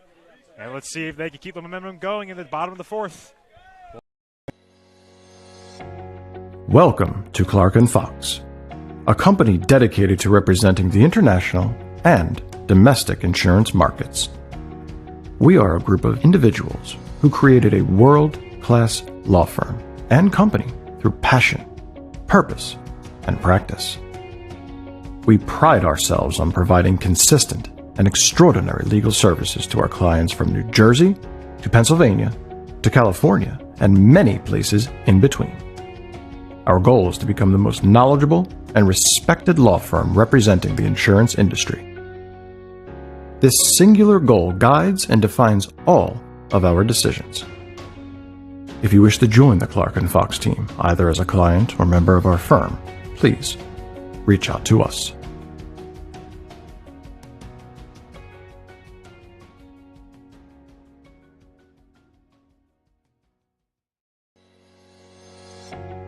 Welcome to Clark & Fox, a company dedicated to representing the international and domestic insurance markets. We are a group of individuals who created a world-class law firm and company through passion, purpose, and practice. We pride ourselves on providing consistent and extraordinary legal services to our clients from New Jersey to Pennsylvania to California and many places in between.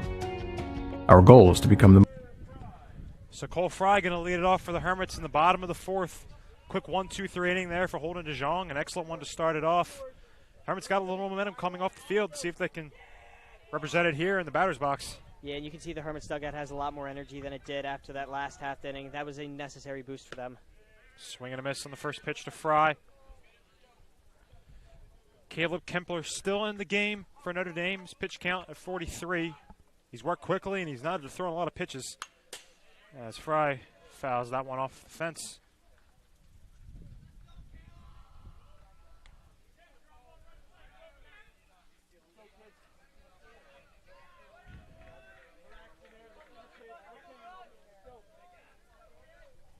Oh-2 here, payoff pitch for Kempler. In the windup, in the pitch, in the dirt, ball one.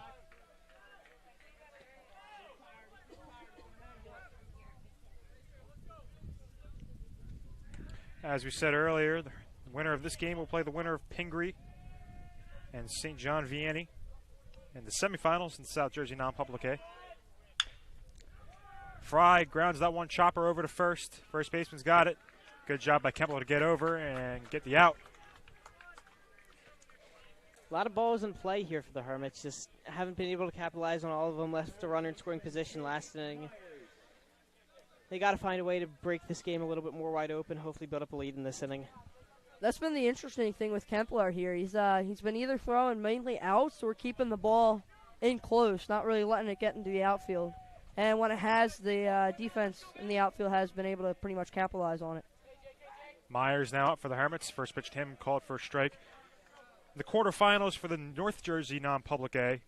It'll be number 1 Don Bosco taking on number 8 DePaul. Number 4 St. Peter's Prep taking on number 4 Del Barton.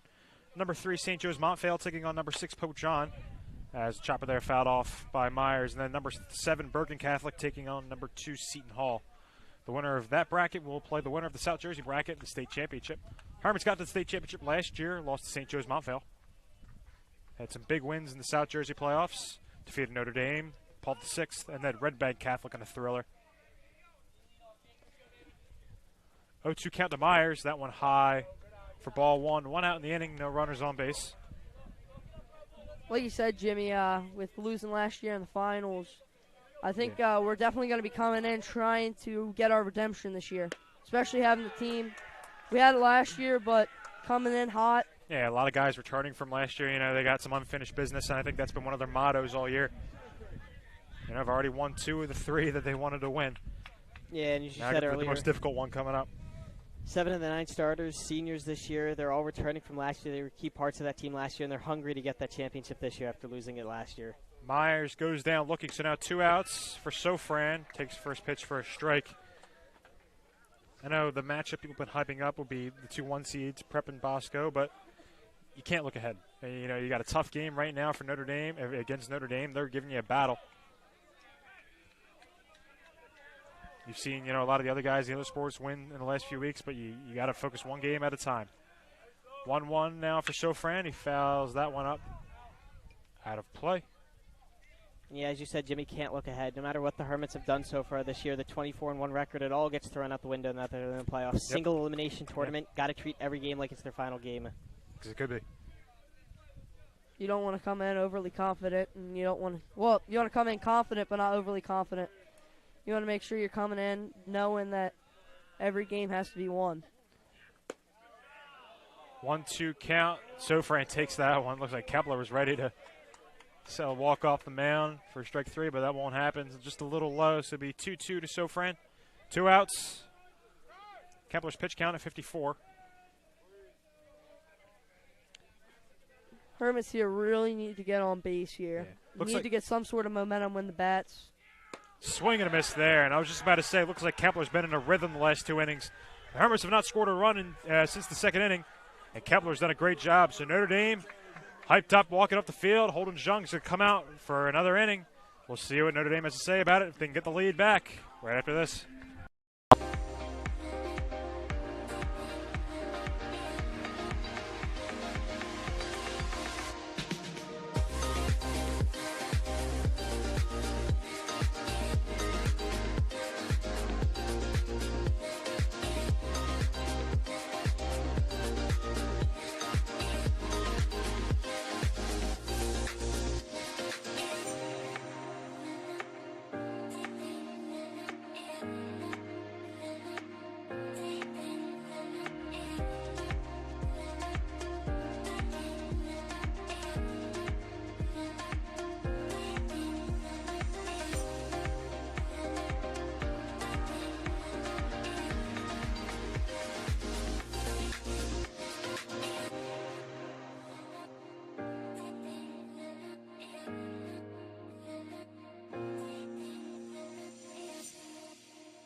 Hi, this is Dr. Patel of Atlantic Medical Imaging.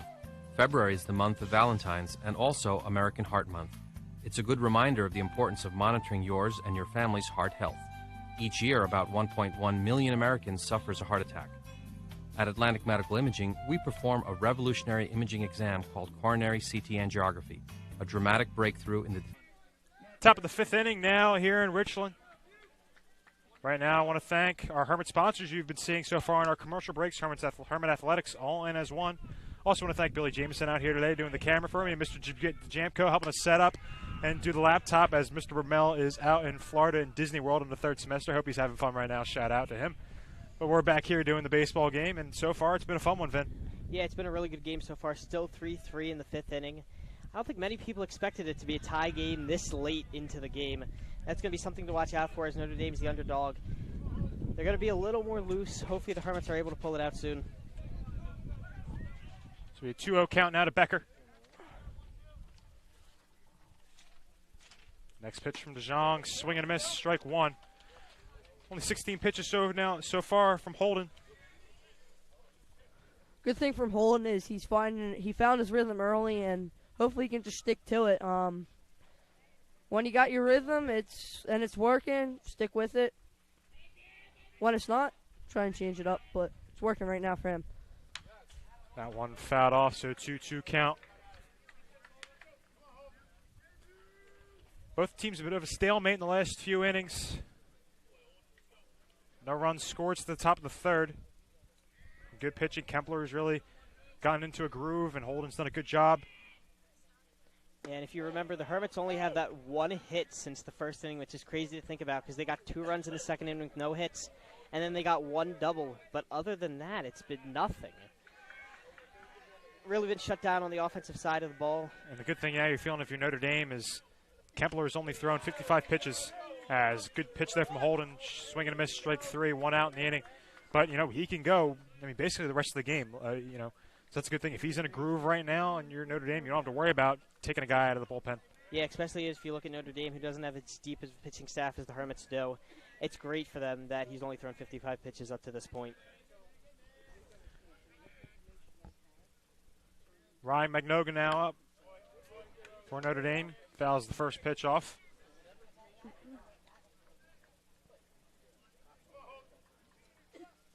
Holden's pitched in big situations. I know, Darren, you mentioned it earlier in the Diamond Classic. He had some big moments.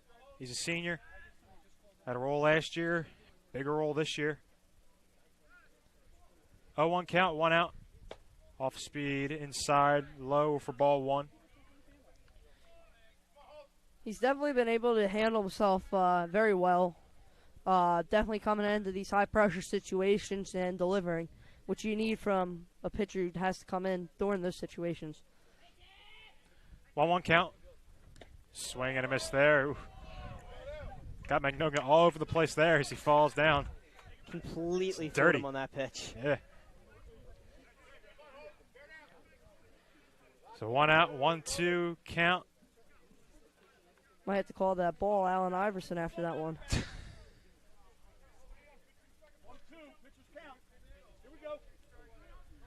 As you just heard, pitchers count here. 1-2, 1 out. DeJong gets his call on the pitch. Ground ball lightly. Taylor charging. He's going to have to hurry. Gets it over to Fry, and just in time, Hermits get the out. Good play there by Ryan to close in on that ball, make sure he got there. Didn't bobble it, made sure to make the clean play. Didn't rush it, but he did it in the time he needed it to be done in. Yeah, and that ball looked like it could have been trouble for a second. It was a really slow hit, just out of Holden's reach. He wasn't able to get to it. You could have thought it might have been slow enough to be able to get a hit, but great play by Taylor right there. Yeah, Taylor, one of those guys. We've talked about how errors can be a problem for the Hermits sometimes, but really not from Taylor. He's one of those guys that does not make many mistakes over at second, especially with the ground balls. As Hughes is now up for Notre Dame. 2 outs. Hermits looking to get through another 1-2-3.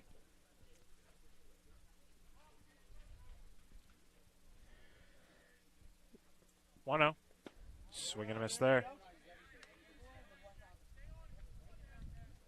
Both pitchers definitely now in a groove. We've seen, we were talking about earlier, the Hermits tend to get into a lot of shootout games. But right now, it's been a pitching battle. It's tough to hit off a pitcher, especially when they're in the groove. I mean, when they're feeling it, they're feeling it. Hughes flies that one up high into the air. Weingartner's under it. Oh, a little miscommunication, and it's going to drop down. And there you go, a little miscommunication there. Looked like Weingartner was going to have it, but then I don't know if NJSIAA called him off, but it dropped in the middle of them. Yeah, it looked like Weingartner was going to get that, and then he moved out of the way at the last second. I don't know what happened there, communications issues, but that's another error right there by the Hermits. Yeah, it looks like it's going to be marked as a hit, but, I mean, it's an error in anybody's book. That's one of those ones that has to be caught. That's something the Hermits definitely got to clean up. You could have got out 1-2-3 inning right out of here, gone up to bat with a chance to take the lead. Instead, you got to pitch to another batter, which can always be dangerous.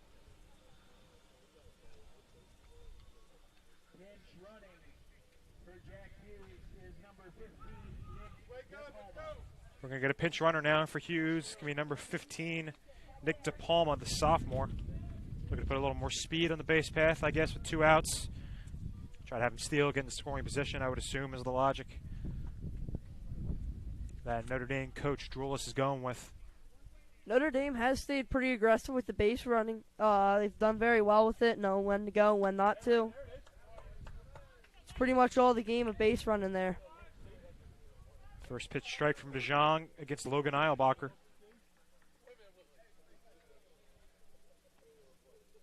Oh, 1, 2 outs, runner at first. Nope, DeJong's got him there. That crafty lefty pickoff move, and he got him napping on that one. So the Hermits get out of this inning. No damage done. Scoreless once again. It's been scoreless last 2 innings. Let's see if the Hermits can make a change in the bottom of the 5th.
Hi, this is Dr. Patel of Atlantic Medical Imaging. February is the month of Valentine's and also American Heart Month. It's a good reminder of the importance of monitoring yours and your family's heart health. Each year, about 1.1 million Americans suffers a heart attack.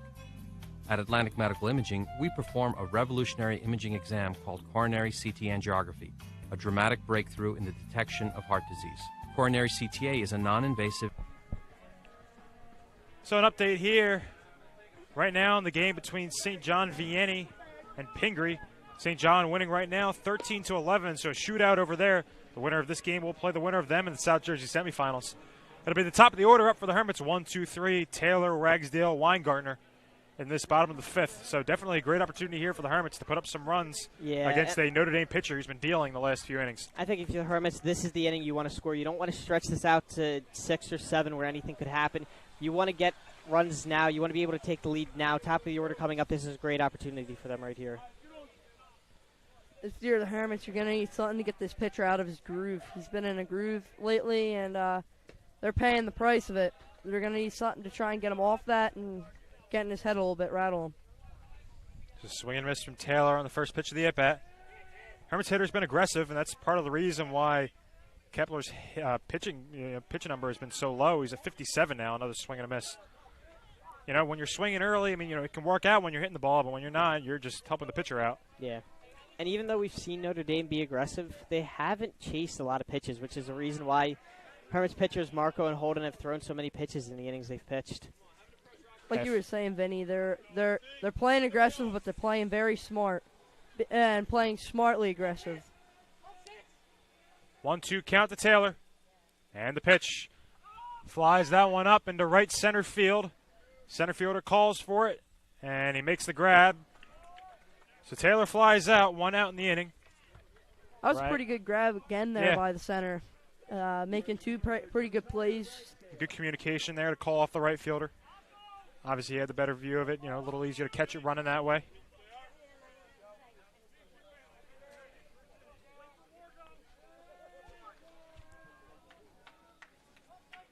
So Caleb Kempler's had a good day so far, looking to keep it going against Josiah Ragsdale. First pitch to him, low and outside for ball 1. And we saw Josiah get a double earlier in the game on a ball right down the third base line. Hopefully he can get on base here again. Next pitch to him, drops in for strike 1. And I think part of the reason this game's been such a pitcher's duel, very large strike zone for this umpire. A lot of balls called maybe just outside the plate that have been called strikes, a couple of low ones called strikes, and that's really contributed to some of these strikeouts here. So that one's fouled off. Kempler is a commit to Marist, so we'll see him there next year. He's a senior. That one in the dirt for ball 2, so a 2-2 count now for Ragsdale. 1 out in the inning.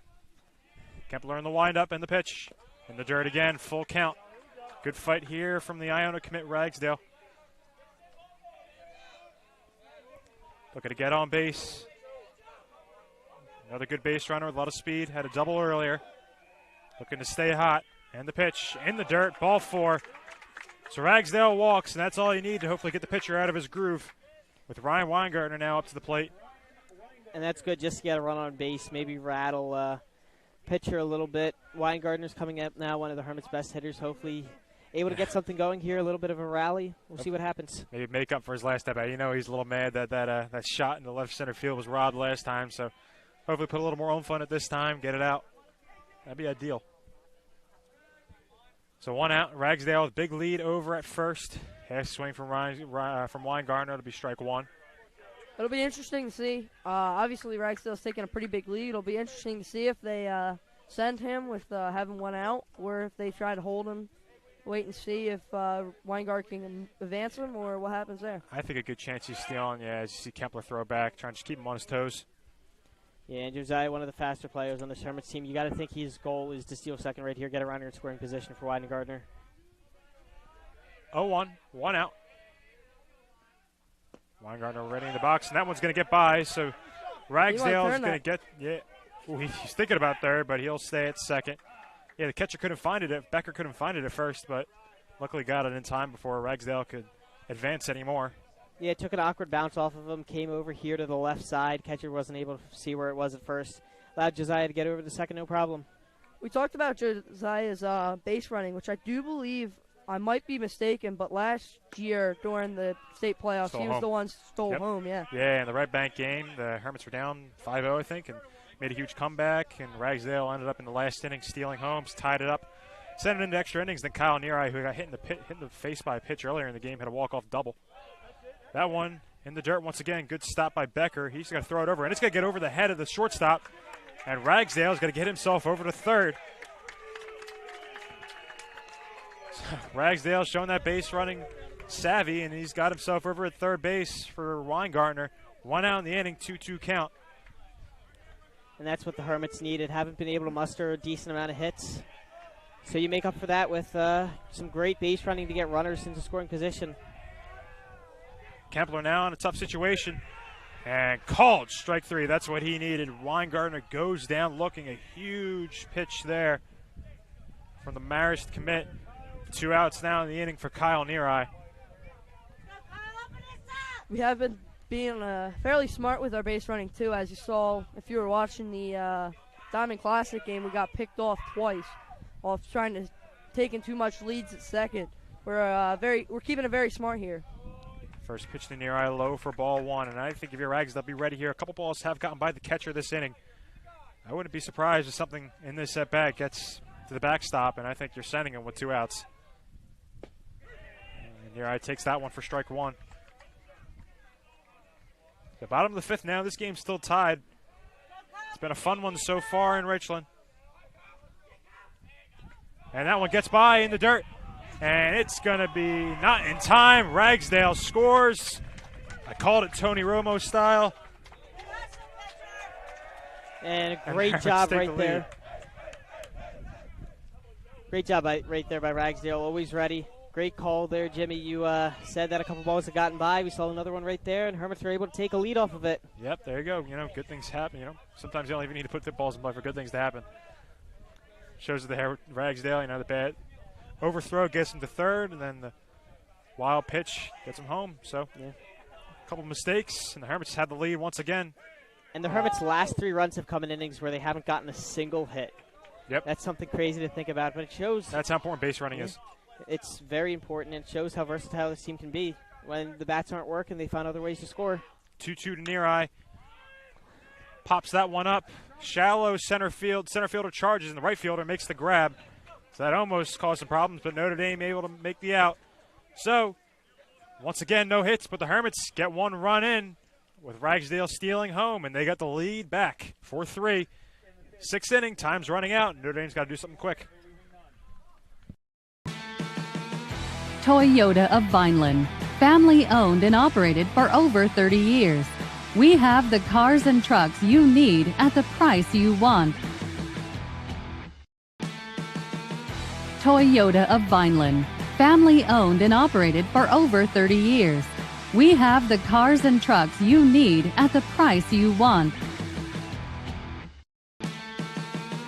Toyota of Vineland, family owned and operated for over 30 years. We have the cars and trucks you need at the price you want. Toyota of Vineland, family owned and operated for over 30 years. We have the cars and trucks you need at the price you want.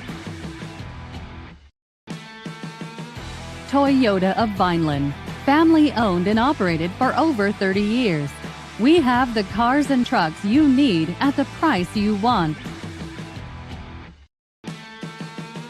Toyota of Vineland, family owned and operated for over 30 years. We have the cars and trucks you need at the price you want. Toyota of Vineland, family owned and operated for over 30 years. We have the Holden DeJong back out for another inning of work, and he's looking to preserve this Hermits lead. Hermits up 1 right now after scoring 1 in the last inning. Got to be 6, 7, 8 for Notre Dame. Logan Eilbacher to lead it off. Had that bat last inning, but there was a pickoff, so he'll be back up to the batter's box here. Swing and a miss on the first pitch, 0-1.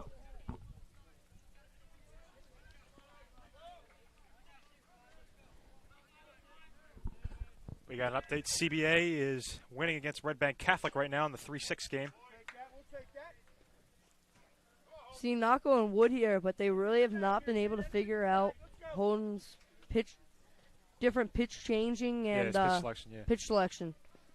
They really have not been able to get too many hits off of it. He's a variety of pitches. He'll use the fastball, the curveball, changeup. I'm not sure if he has a slider in there. Kind of hard to tell. And it's good to bring Holden in right after Marco. He brings a different variety of pitches. Especially when Notre Dame was starting to catch up to Marco's fastball. You throw him in there, it throws him right off again. Yeah, I mean, Holden doesn't have as much velocity on the fastball, but he's more crafty, and the lefty always brings a different look. 1-2 count to Eilbacher. Off speed and low and outside for ball 2. You've seen it a couple times, too. He's been very solid with where he's putting it. Making sure it's on the outside of the plate. Yeah, paint the corners. Paint the corners. He's been a very good job of making them chase balls and swing and a miss there. So it's another strikeout for DeJong. His pitch count at 32.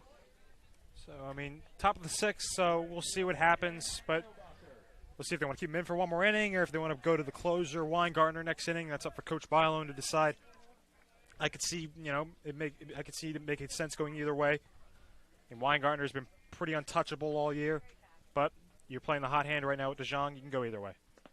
Yeah, I think it's going to depend a lot on what happens with the second half of this inning right here. If it stays a 1-run game, then we might see Weingartner come in just because of how good he's been closing out games for us. But I could also see that if Holden closes this out strong, you might want to just keep him in there, let him ride out the end of the game. Swing and a miss there from Lance Eilbacher. 1-1 count to him with 1 out. Top of the 6th. If you're just joining us, I'm Jimmy Bachman alongside Vinny Paulstina and Darren Mattern. Quarterfinals matchup in the South Jersey Non-Public A bracket of the NJSIAA tournament. Pop up there. Fry looking for it. It's going to go out of play.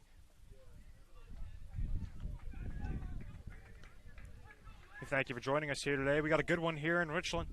Hermits are winning 4-3 right now against the Notre Dame Irish in a rematch from last year's quarterfinals. Yeah, and if you look at Notre Dame right now, they do not look like an 8 seed in this sectional tournament. They've played these Hermits really close, and the Hermits have blown out almost every team they've played so far this year. Really good effort right here by Notre Dame. 1-2. DeJong. His pitch just low for ball 2. Notre Dame's been playing very smart and making sure when they get the ball, they're capitalizing off of mistakes and putting the ball in play, and good things are happening for them. An update in the bullpen right now. We got Andrew Gaines warming up for the Hermits as that one hit Harley into center field, so it'll be a single for Lance Eilbacher. But, you know, to answer that question I was saying earlier, maybe it won't be Weingartner or DeJong next inning. Could be Gaines, a guy who's got, I mean, he's been absolutely phenomenal the last few weeks. And he throws gas with that fastball, so they could be looking for that, you know, trying to switch up the velocity once again. Yeah, that would be a smart thing to do right here if it is still a close game going into the final inning. Change it up, put another person who throws heat in there. But that, I think, was Notre Dame's hardest hit ball of the entire game, just coming off the bat, liner, right down the middle. Haven't gotten a lot of great contact on balls so far today, but that was a really, really well-struck ball. We got a pitch hitter now for the Irish, hitting for Marino. The designated hitter is now going to be Brian Huff, the senior, hitting .256 on the year with 6 RBIs. 1 out, looking to get a rally going for his Irish. First pitch to him, high and outside for ball 1.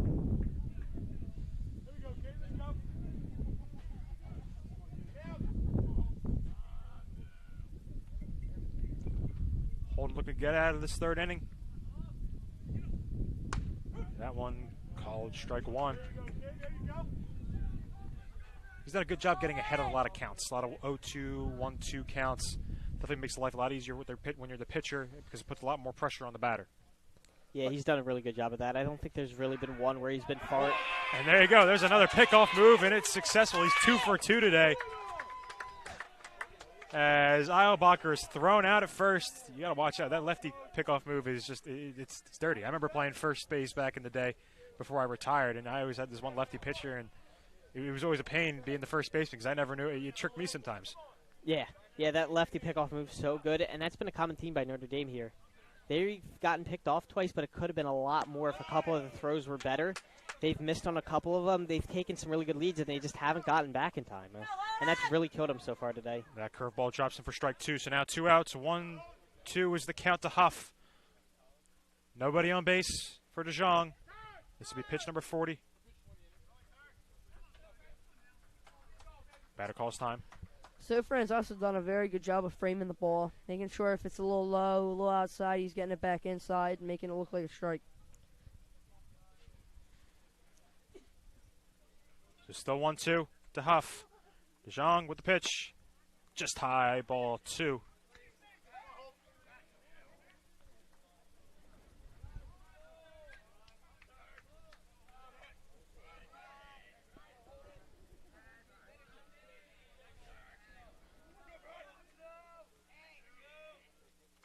That was pitch number 40.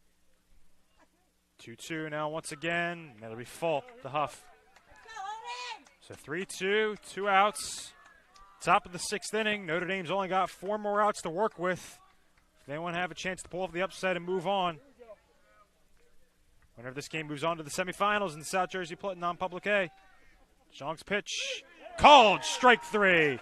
DeJong has been dominant today, and that's how it's going to happen again in this inning. The Hermits still have a 1-run lead, and they look to add on to it with some insurance in the bottom of the 6th. Family business. Myself and my wife wait on 90% of the customers who walk in the door. So you're going to get somebody who's going to help you. He knows something something about the floor covering business. We specialize in carpet, hardwood, laminate, luxury vinyl tile, area rugs, and a service. When we stock a lot of rolls of carpet, buying from the roll as a customer, you save money. I am very proud to own Richland Carpet, and I am very proud of the selection and the service that we provide. Family business. Myself and my wife wait on 90% of the customers who walk in the door. So you're going to get somebody who's going to help you. He knows something about the floor covering business. We specialize in carpet, hardwood, laminate, luxury vinyl tile, area rugs, and a service. When we stock a lot of rolls of carpet, buying from the roll as a customer, you save money. I am very proud to own Richland Carpet, and I am very proud of the selection and the service that we provide.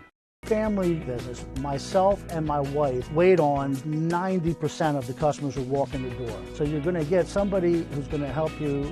He knows something about the floor covering business. We specialize in carpet, hardwood, laminate, luxury vinyl tile, area rugs, and a service. When we stock a lot of rolls of carpet, buying from the roll as a customer, you save money. I am very proud to own Richland Carpet, and I am very proud of the selection and the service that we provide. Family business. Myself and my wife wait on 90% of the customers who walk in the door. So you're going to... All right, guys, so as I said, the Hermits now just looking for some insurance runs here in the bottom of the sixth. They got a one-run lead, looking to help out whoever's going to close. Right now it's Andrew Gaines still warming up. Ryan Weingartner's back there as well, so Coach Bylone's got some options if he wants to go with his closer, if he wants to go with Gaines. Maybe Gaines was in there just as a precaution if Holden had a bad inning. But we'll see what happens. Serrano is going to lead off. It'll be 5-6-7 for the Hermits. Fouls off that first pitch out of play. Really, either way they go there, out of the bullpen will be a smart choice. It's really probably two really solid pitchers. I mean, every pitcher for the Hermits is pretty good, but, I mean, they're pretty much two of the solid pitchers that have been coming in closing out for us.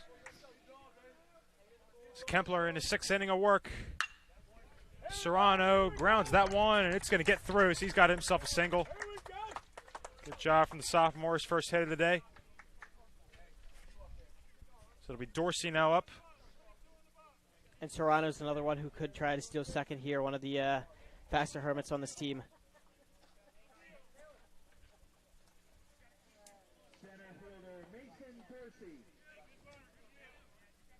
I don't see really anybody throwing on the Notre Dame side, so I'm thinking they're sticking with Kempler through. I think that's their best option right here. He's looked so good all day. If they're going to win this game, it's going to be on his arm. Dorsey shows bunt. Serrano goes. The throw down to second, not in time, so he's got himself a stolen base. Called a Vin. Not a bad throw there by the catcher. A little high, a little off to the side, but still, it's there to be caught. Yeah, it was a good throw. Just Serrano, so fast. Serrano beat it. He's someone who ran track earlier in this year. We were on the same track team in order to get faster to steal some bases. Real paid off for him. Dorsey shows bunt again, and he's going to get hit with a pitch. So taking one for the team there is Mason Dorsey. He'll take first. So we'll have runners on first and second for Cole Fry.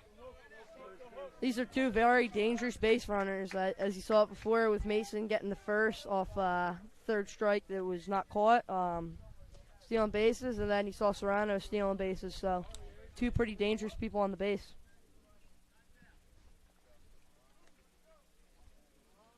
And it looks like pitching coach going to go out and talk to Kempler. We'll see if this is going to be it or not. No, well, they're just going to go out to talk to him, so he'll stay on. He'll have no outs. Yeah, and if you're the Hermits, you want to be able to blow this game open a little bit more, build that lead up more than just one run going into the final inning. Getting a couple insurance runs here would be huge. Yeah, we still Ryan Gardner and Gaines still both warming up out there in the bullpen, so we'll see which one they want to go with in the top of the seventh.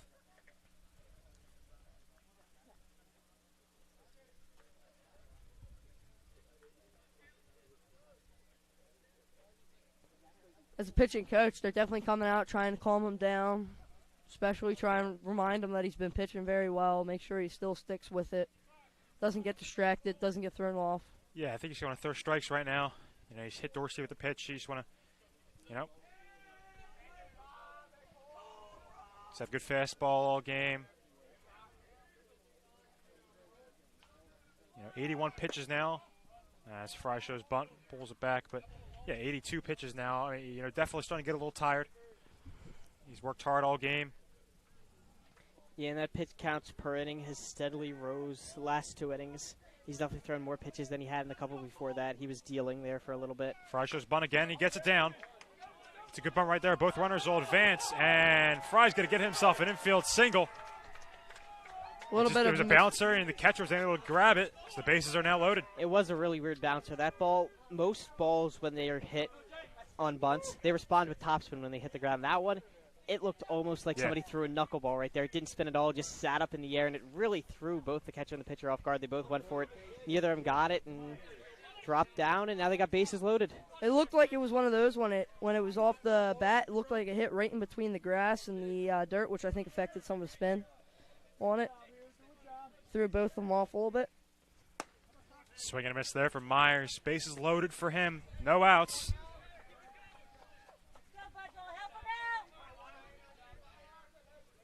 See how much longer Kempler can go in this one. Myers takes that one for strike 2. 0-2 count to him.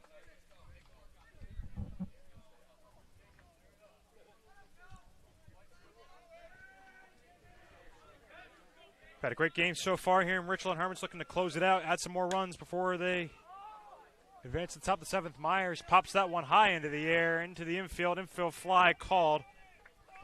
So nothing will happen. Shortstop makes the grab. If you're the Hermits here, you really don't want to end up leaving the bases loaded, ending the inning on bases loaded.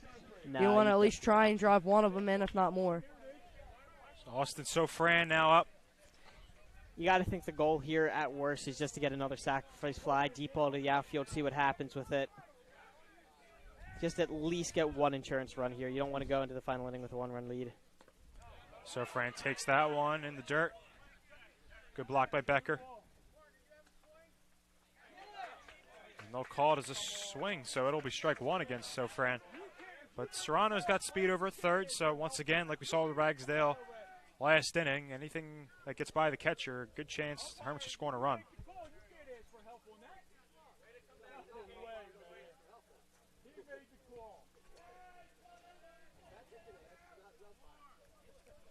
Oh, 1 to Sofran, 1 out. Swing and a miss there. Good pitch from Kempler. Got the one quick out in the pop-up, looking to get out of this. Sofran's been having some pretty good swings here. I think if he gets a hold of one here, it's going to be pretty deep. But hopefully he can make some contact on one of these. Quick pitch there in the dirt.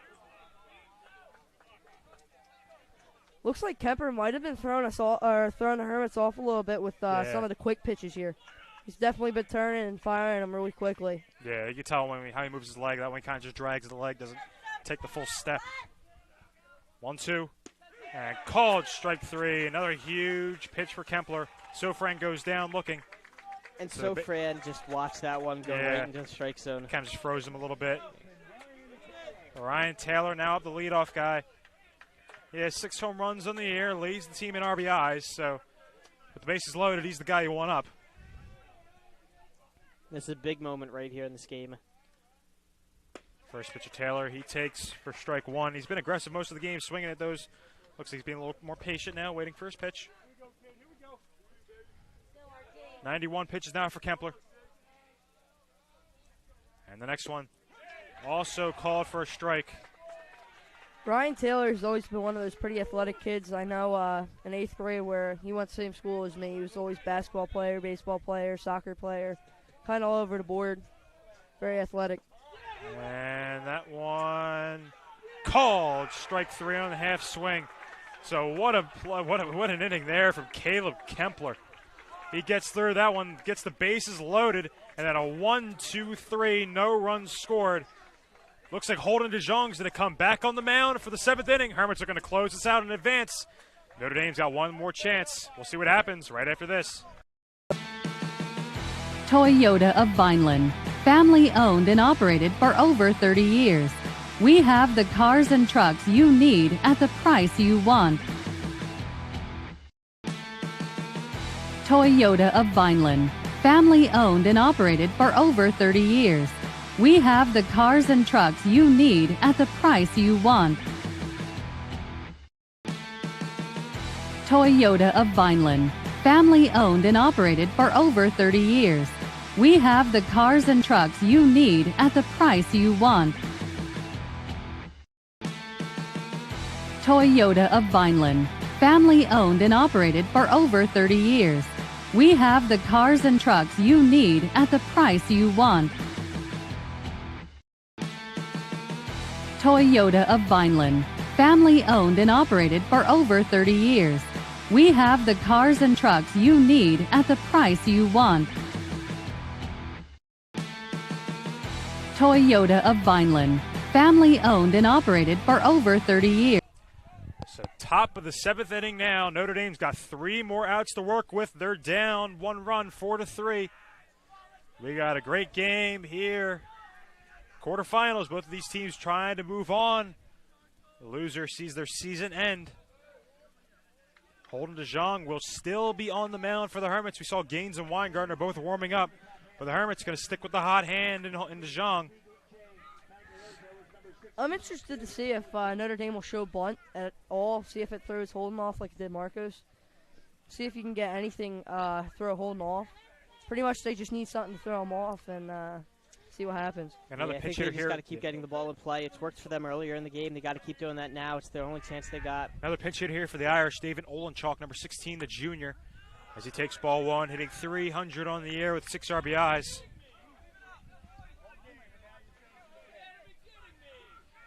One-out count to Olenchalk. 43 pitches on the game so far for DeJong.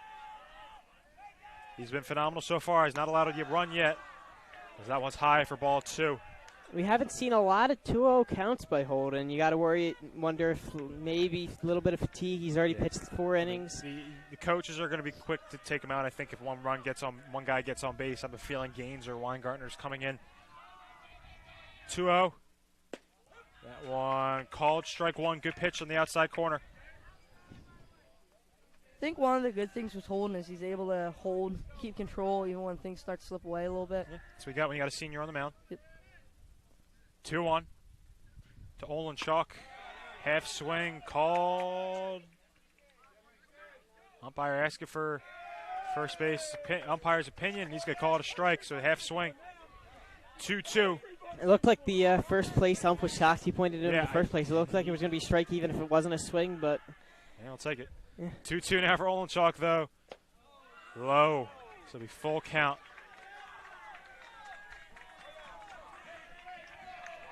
Big at bat here.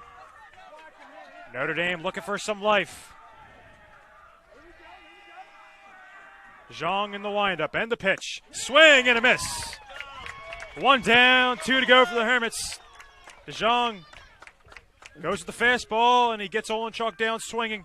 And that's a massive strikeout right there by Holden. You can hear the entire Notre Dame bench fired up right there, staring him down. They sensed an opportunity right there. Maybe to get someone on base, get the tying run on base. Great job right there by Holden to shut it down. So Dylan Palmer now up again. You see Holden there again. Maybe not the fastest fastball, but he's able to place it very well. Palmer takes the first pitch for strike 1.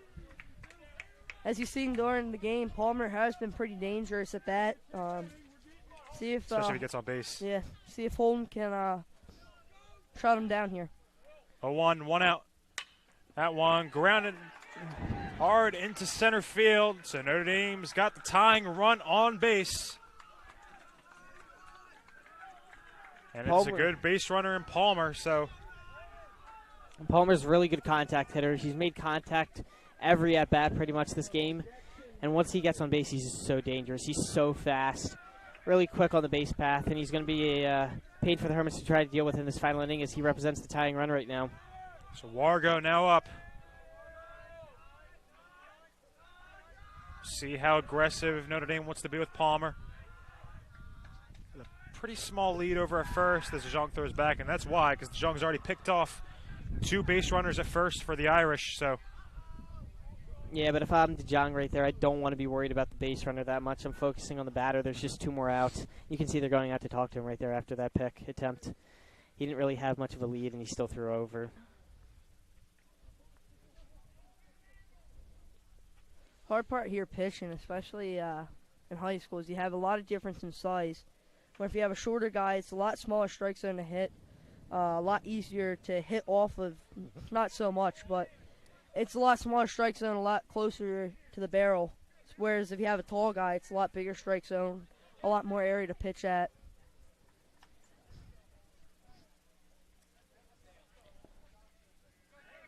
So Wargo, the senior, is a leader for this team, the righty. Looking to give his guys some life. Next pitch, high for ball one. So 1-0 count to him, 1 out in the inning, runner at first. Do you think if it's not an out right here, they're going to go to look for either Weingartner or Gaines? Yeah, I think a good chance. 1-0. Zhang high again. Ball 2. He's too focused on the runner at first base. Palmer is really good at stealing, but he's just too focused right now. Not focused enough on the batter, and you just saw 2 high pitches right there. He's got to lock in. So it'll be 2-0 now to Wargo. I think that was the thing Notre Dame needed to rattle Holden a little bit, throw him off his game just enough. Palmer with a bigger lead over at first. Zhang throws back. Palmer is in his head right now, just bouncing back and forth. And you got to, when you're the base runner, you got to be careful because you got to wait an extra split second until Holden delivers towards home plate. So he's increased his lead a little bit in the last few pitches. Stay there, and that one just high again, so it'll be ball 3. That was an interesting call. It might have been off the plate, but that's been called a strike all day. Interesting to change it now. So regardless, it's a 3-0 count for Wargo, 1 out in the inning. Next pitch from DeJong, in for strike 1. You see Palmer over there giving a little bit of a shimmy, a little bit of shake in the shoulders, trying to throw try and make Holden think that he's going to steal, throw him off a little bit.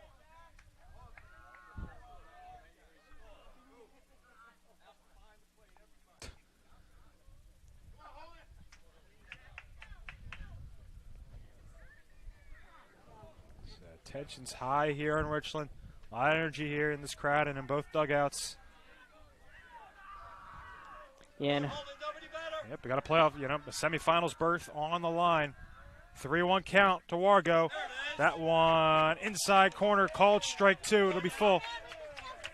He can't hit you. He don't know what you're throwing. Be interesting to see what Holden goes with here. If he's going to throw a fastball, I think it'll probably be an off speed of some sort, but it'll be interesting to see what he goes with. So full count, 1 out. Throws back one more time. Holden just needs to focus on getting this pitch right here. One more pitch, and you're 1 out away. What's the pitch going to do? We'll see Darren if he wants to go with the curveball, maybe try to drop it in for a strike.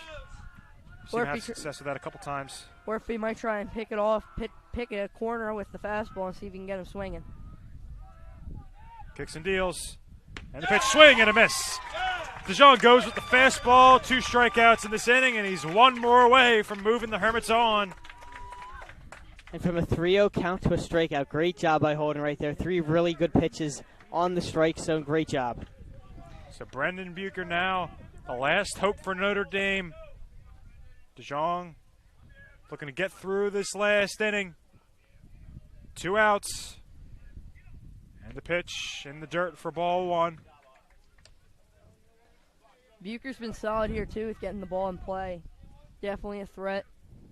Holden's got to just bear down here and get him out. 1-0. Holden looks back, kicks and deals. They were called. Strike 1.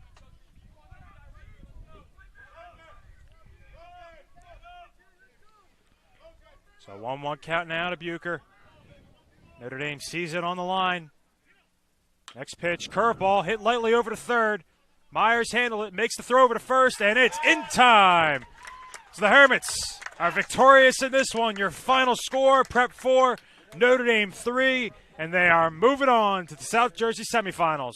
And that was Not the greatest of games right there by the Hermits, but they're able to get through with a win. Doesn't matter how you win right now at this point in the season. State rankings don't matter anymore. It just matters that you get each win at a time, survive in advance, and they move on to the next round. Very fortunate to get this win. They were out-hit 7-5 against Notre Dame. But it shows this team's got fight, and they can play the low-scoring game as well. So they will move on to play the winner of Pingree and St. John Vianney on Tuesday. But for now, we thank you for watching today. Big credit to both teams. Notre Dame played great valiant effort, but the Hermits are victorious. So the season continues. We thank you for watching. I'm Jimmy Bachman. I was happy to be alongside Darren Mattern and Vinny Palestina today. Hope to see you guys again on the next game. But for now, stay tuned. And as always, go Hermits.